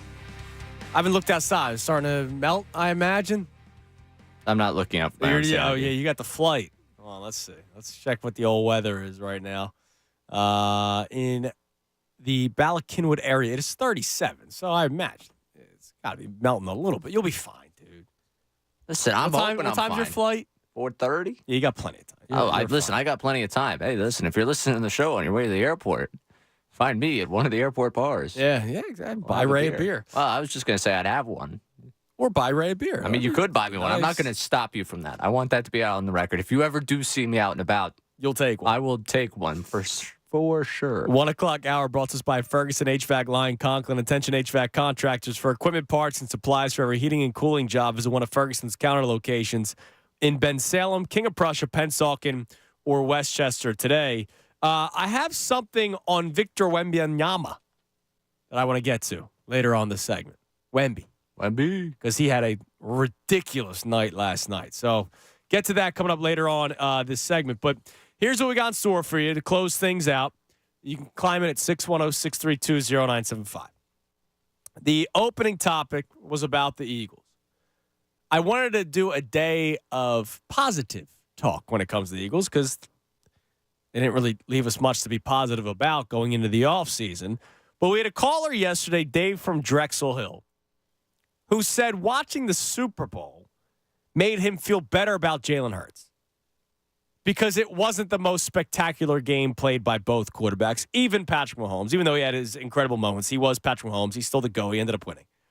But it's not like they played 4 quarters of spectacular football, whereas Jalen Hurts in the Super Bowl just last year played the best game of his life. He just had the unfortunate fumble, which was a 7-point swing, or you could make the case a 14-point swing because the Eagles could have gone down the field and scored a touchdown. So it was a shame that happened, but he played a spectacular game. So Dave from Drexel Hill used the Super Bowl to find a positive spin on it for Jalen Hurts. So that gave us the idea, it was Ray's topic idea of turning it into a positive spin, what you saw out of the Super Bowl. And to me, my biggest answer is I watched those two offenses. The Chiefs have Patrick Mahomes. They have Travis Kelce. And that's it. Pacheco's a nice running back. Don't get me wrong. He's a nice running back, but they found him in the 7th round. Like, why can't the Eagles find somebody in the 5th round that could be an explosive running back? They have Jalen Hurts, A.J. Brown, Devontae Smith, Dallas Goedert, a lot of money invested on the offensive line. They have talent, right? I watched 2 offenses filled with creativity, which is what the Eagles did not have this past year. They lacked that. It was predictable. It was not creative. It was boring. Predictable is really the biggest thing because that's what hurt the Eagles. With Kellen Moore here now, I have the hope that it won't be like watching paint dry, and I will watch some new wrinkles to an Eagles offense that desperately needs it with incredible talent. So that was my positive takeaway. Why can't the offense compete with the other top teams in the NFL? If you're looking for a positive spin on defense, I don't really have one for you other than, all right, let's see what Vic Fangio's got. The team that won the Super Bowl has a veteran defensive coordinator. Why can't Vic Fangio do that? Now, Vic Fangio's style of defense is a lot different than Spags, a lot different than Steve Wilkes. Like, those guys brought pressure, which is something that Fangio doesn't do. So, that might be disappointing at times. But ultimately, my biggest positive takeaway was, okay, the Eagles offensively can still match what these teams are doing. They just need the right new mind, and that's hopefully Kellen Moore. So that was the Eagles angle. The Sixers angle was now that the trade deadline has come and gone and they've played. I know on Friday of last week, a lot of people were emotional, were down in the dumps, didn't really want to talk much about it. And it's hard for you to give a legitimate answer because you were just filled with emotion. Now that you've actually seen these guys on the court, have you changed your mind a little bit to it? Because I think a lot of you might now be thinking a little bit differently about Buddy Hield and Cameron Payne and your love for Patrick Beverly. Number to climb in, 610-632-0975. Also, the side topic for your chance to win a pair of Sixers tickets. We'll have another pair tomorrow as well. But your chance to win a pair of Sixers tickets for tomorrow night's game against the Heat at the Wells Fargo Center. To purchase tickets for any 76ers game, just visit Ticketmaster.com/76ers. John Chaney, 30-year anniversary. Play it one more time for me, Ray. 30 years ago, this happened. I just got my ass blasted for giving them hell down in West Virginia. And here you get a hell of a job right here today. Good job.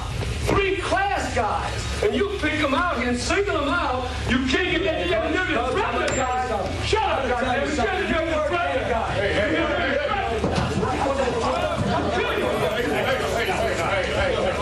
You remember that. When I see you, I'm going to kick your ass. Kick your ass. Come on. You got a good team, and you don't need that edge. That's why I was telling my kid to knock your kid in the mouth. Standing there pushing in the game. So, in honor of that moment, name me a player or coach that has said something in the past that you think would actually back it up. Hiram Vargas gives a great answer. Sometimes I forget about players.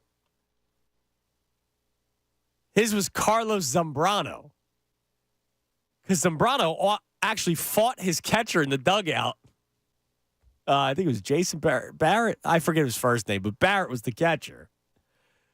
He made an error, and Zambrano approached him in the dugout, and they got into a fight. And I read a story on it during the break just to kind of, refresh my brain. It went into the clubhouse.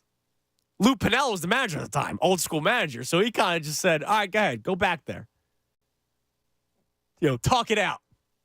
And they did more than talk it out. So that's a great answer. Right now, I think the leader in the clubhouse is Mike Tyson, though, because I saw that video. I'm sure you know the video I'm talking about, where he literally punched a dude on the plane because the guy on the plane was drunk and annoying him. It was just, he started bleeding. It was incredible. All right. And lastly, the news that came out during the show today, Hassan Reddick did not request a trade. So if you're just tuning in, on Sunday, the Eagles, the report came out from Rappaport that the Eagles granted permission to Hassan Reddick to seek a trade. And we all took it as, oh, man, he wants more money. He's not going to get it. So he's unhappy. He's demanding a trade, blah, blah.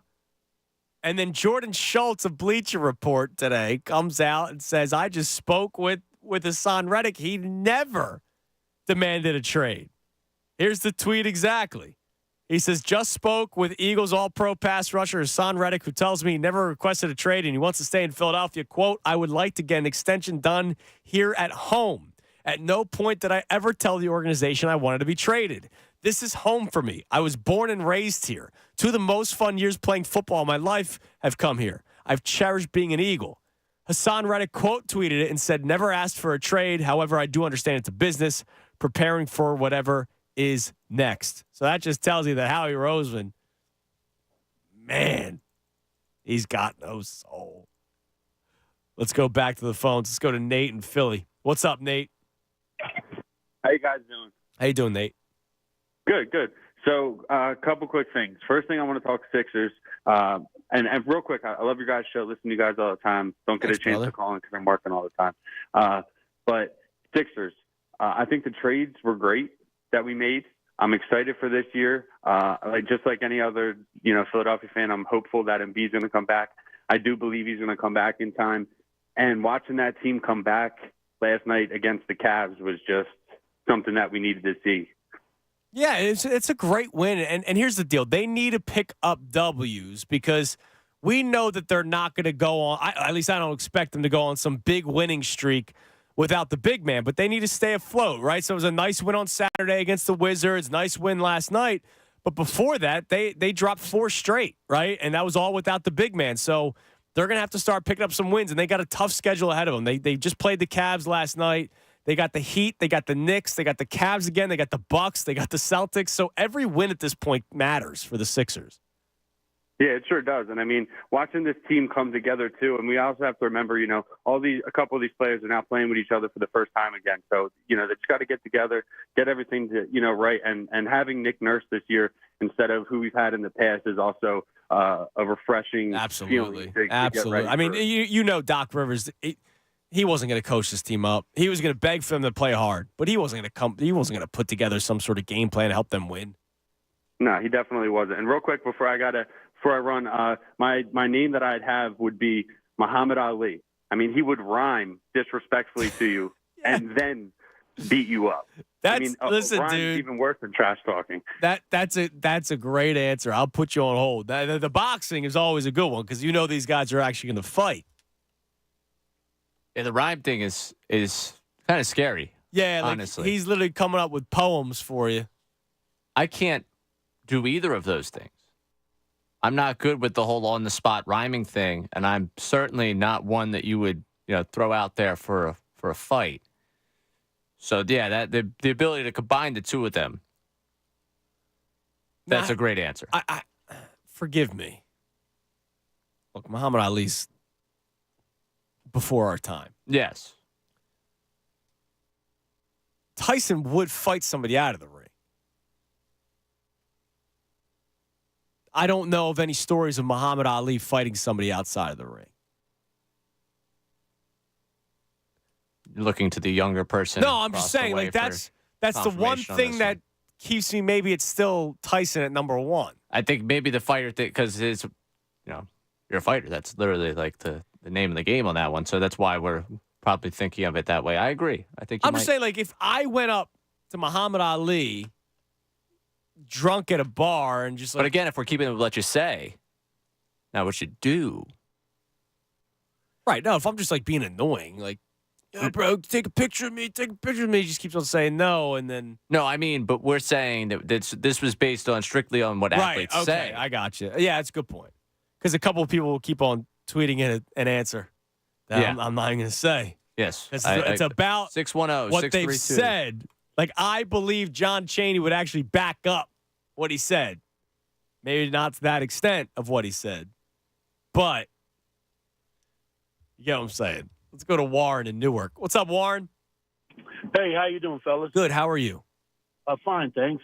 I tell you, I didn't catch the beginning of the thing about these athletes that would back up what was said. I just want to say that Maurice Lucas, he didn't say much, but he was always there, and he backed it up on a couple occasions as a person who would, follow through.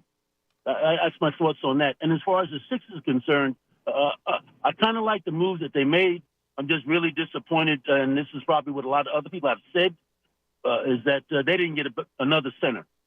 Some way, somehow. Yeah, I was shocked that they didn't get Andre Drummond, but I guess I'm more shocked that Chicago didn't part ways with him because what are they trying to win? But yeah, I was disappointed. Now we could still see if they do some with the buyout market, but I don't know. They've invested in Paul Reed. We'll see if they want to stick with Paul Reed. He had a nice night last night. I'll give him credit. Right, and I agree with you on that. But I had mentioned, not necessarily on this show, but on one of the other shows, that Andre Drummond was the man they should have tried to get about a month ago, just for the instances like we're exhibiting now, where the center is out, and now Reed has got to man the whole boat by himself. Right. He's done well, but like I said, it was going to be another couple of tough months to get before Embiid is going to be back to full strength. So hopefully they'll make it through, but I got doubts. Yeah, I wish they were able to land him. And thanks for the call, Warren. I appreciate it. I wish. I'm still gonna be bummed out by that. Now he had a good night last night, Paul Reed. So it's not like I can't do the whole look at what they need. Yeah, and he had a big block yesterday in the fourth quarter. So good for B-ball, Paul. Hopefully that continues to go in the right direction. Yeah, I think the waiting for the big man trade is, again, part of what kind of sapped the energy of the fan base deadline. Yeah, because when they get Buddy Hield, it's all right, what else? What else are they going to do? Because it felt like the Buddy Hield trade immediately. It's yeah, okay, this is assuring that you're getting your guy back. They're building this. We were looking for an answer, basically, with Embiid, with the way they approached the deadline. With okay, yeah, they really do have hope he's going to be back. This is a hopeful move. I think not ended up addressing more was probably what had people. Again, looking at it now, from the wide lens of, I guess, 5 days, you feel good about it. You have to feel good about Buddy Hield and the early fit. And obviously, Campaign has come in here in the first game, scores 20. I think last night it was 15, right. Knocked down a deep three, which was fun to see. It's a different element to it. And I'm hoping that at some point this is just going to free up Maxey to attack and have a little bit more space to that's operate. what's really important because before Buddy Hield, it was the Maxey show. Now, here's NBA.com as like the 10 guys that could be bought out. Davis Bertans, I think that's like already trending in that direction. Seth Curry, I don't know what they're going to end up doing with Charlotte. Evan Fournier's already signed, right? Or is he staying with Detroit? Is he going to get bought out? They have him as a candidate. He said he spoke to the media. He said, I'm just happy to be out of New York. It was weird. I think it was Vucevic. Nikola Vucevic tweeted out something like Evan Fournier, and it was a gift that said freedom. Like, it was weird. I forget. I think it was Vucevic. I'll go find it. But Evan Fournier is one of those guys that, like, I would have always kind of liked, but, like, I don't know. Like, not anymore. I'm okay. Yeah. Danilo Gallinari's name randomly popped up today as teams that are interested in him. Joe Harris, Killian Hayes, Corey Joseph, Furkan Korkmaz. We haven't gotten to this yet. Hold on. Marcus Morris, by the way, number 9, and Thaddeus Young, who did just sign with a team. I forgot to bring this up. The Cork. Where's that? Who sent this to me? Tom Alvord. Yes, thank you, Ray. I'm looking through my text messages. Tom Alvord DM'd it to me. Furkan Korkmaz took to Instagram, Ray, with a picture of him in the gym. You know, he's working out. Hi, everyone. Before I say anything else, I would like to thank everyone for their thoughts and well wishes regarding the next chapter of my career. At this point, I feel the need to inform all of you about where things are. This was a pre-planned trip to Turkey for the All-Star break so I could spend a little bit of time with my family and friends.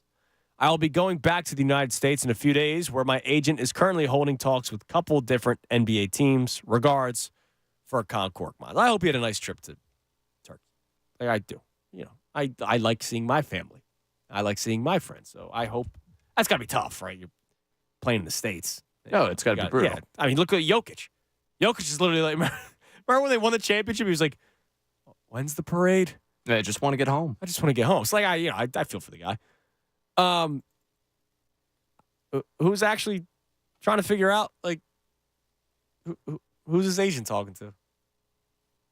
Who's actually interested in Furkan Korkmaz?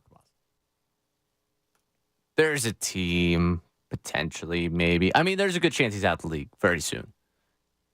But, I mean, I just saw Zaire is back in the league with the Cavs. They signed a 10-day. No way. Really? I think I think next Kawhi? I'm pretty sure. According to Brett Brown? Yeah, he signed with the Cavs, a 10-day contract. Yeah, so, I mean, there's a chance that he latches on somewhere. Zaire's a guy I hope can get back into the league because I feel bad what happened to him with the nut allergy. Like, but you won't be able to let go of the trade that he was part of. Yeah, no, forever. Yeah, I got you. Like, that I will never forgive Brett Brown. Like, Zaire Smith, I go, all right, man, if he can get it to the league, like that, good, it'd be a good story. But, like, the whole Brett Brown aspect of this, like, you traded a guy who, A, fit perfectly with your team. I've done this rant a million times. Every iteration of the Sixers post-process, Mikal Bridges fits on that team because he fits on any team. And you trade him for Zaire Smith, and you said he could be the next Kawhi. Astonishing to me. Real quick with this Furkan thing. I know that you look at it as what NBA team is interested in him. I'm looking at this as a pre-planned trip. For the All-Star break. He knew he wasn't making the All-Star team. I mean, did he change the reservation on this one? Oh, well, if he was the still flight, yeah. He's an NBA, he's a millionaire. Right, well, I'm sure he has the ability to. But it's one of those things where it's like, hey, man, if you were still a Sixer, like, I don't know if you heard he would have left for the All-Star break. The fact that he got traded and was released or bought out, he was probably like, all right, let me go to Turkey. And listen, like you said, I'm very happy for him to get home, to see friends and family, the whole thing. It was just funny, like, he put it out today. Right. Like, if I was putting out anything about me traveling for the All-Star break, it probably would be during the break. Yeah, no, I think he just, because he's a millionaire, Yeah, you could change it. I'm aware of the fact that he'd likely change the whole thing. He's got a little bit different of a bank account than you and I. Yeah, right? Well, hey, listen, man. Listen, he probably had to connect through LaGuardia too. So, maybe. Let's go to Joey in Charleston. Let's talk about the Hassan Reddick situation. What's up, Joey? Hey guys, how y'all doing? How you doing? Good. Yeah, so I think with Hassan, I think Howie's trying to wheel and deal and pull something here. So I just wanted to run something by you and see your thoughts on it. Okay. So say we trade Hassan Reddick, 29 going on 30. Say we get a third round pick back for him. And then you look at the open market with pass rushers right now. There's three, particularly Brian Burns, he's 25, 46 sacks on his rookie deal. Josh Allen from the Jaguars. Yeah, Josh Allen was tweeted in yesterday too. Yeah. And then the guy from the Jets, Bryce Huff.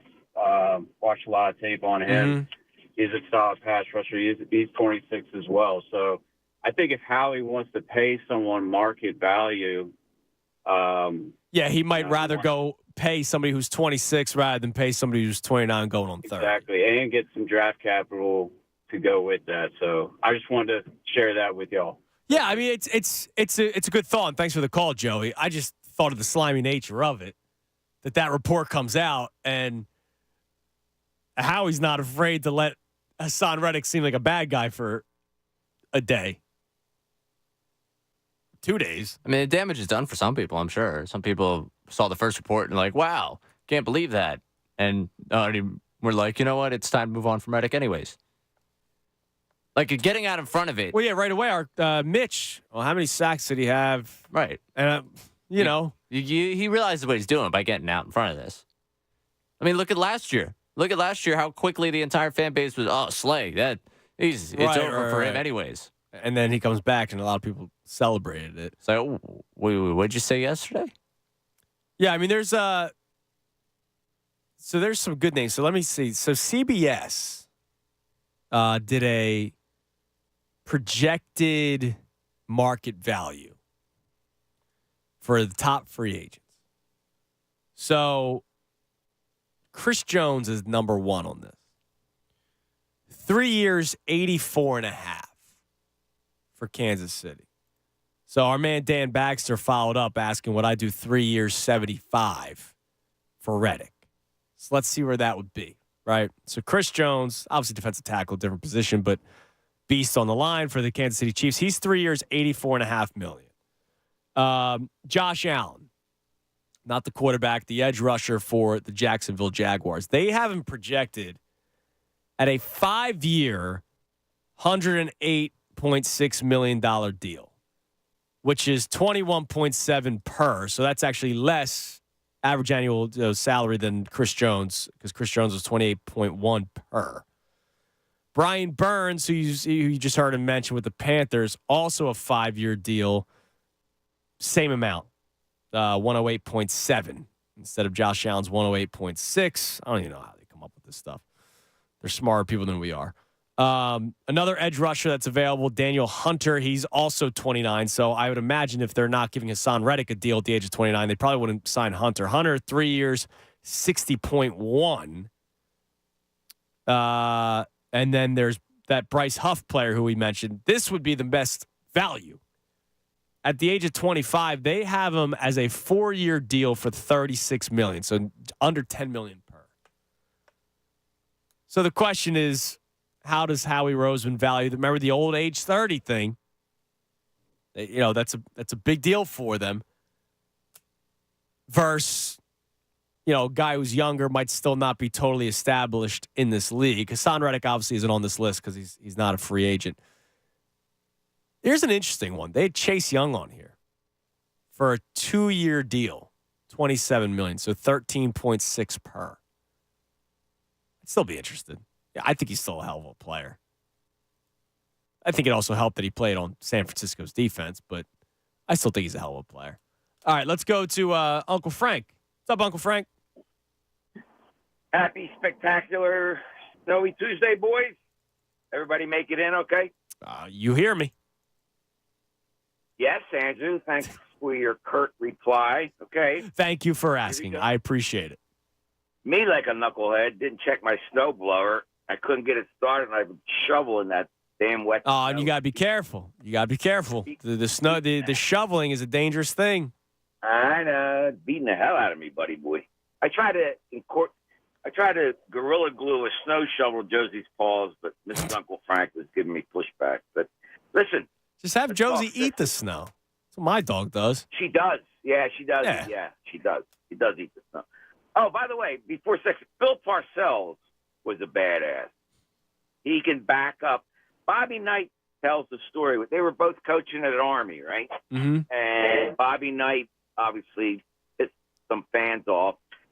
And they were approaching him at the end of the game. And next thing you know, some guy, big arm, pulls these two guys out of the way and throws them down. And it was Bill Parcells. Oh, interesting. All right. Heck, yeah. So, okay.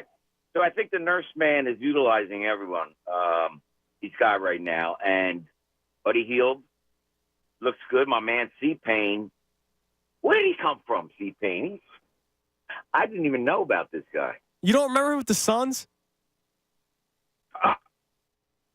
No. So back in 2021, that was the year where they made it to the finals with Devin Booker and DeAndre Ayton, and everybody was like, "Look, you don't have to have a super team to win the NBA Finals or get to the NBA Finals." They beat the Nuggets in the Western Conference Finals. Campaign was like a scoring punch for them off the bench at times. There was one game he basically won a game. He dropped almost 30. So he's had experience in the past. That's good knowledge by you. I do remember.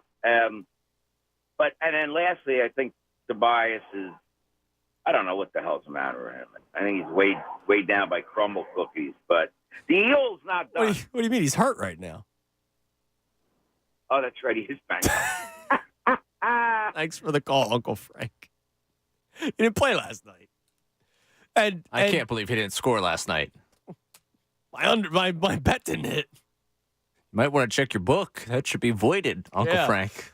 I mean, Tobias has been banged up. He's been pretty open about it, which is why I'm not crushing him just yet. Just yet. Because he needs to casual. He needs to step up with Embiid out. But I mean, Tobias Harris, he was out yesterday. So come on, man, we gotta be fair. Fair is fair.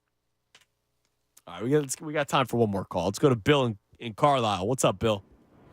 Hey guys, how you doing? Great.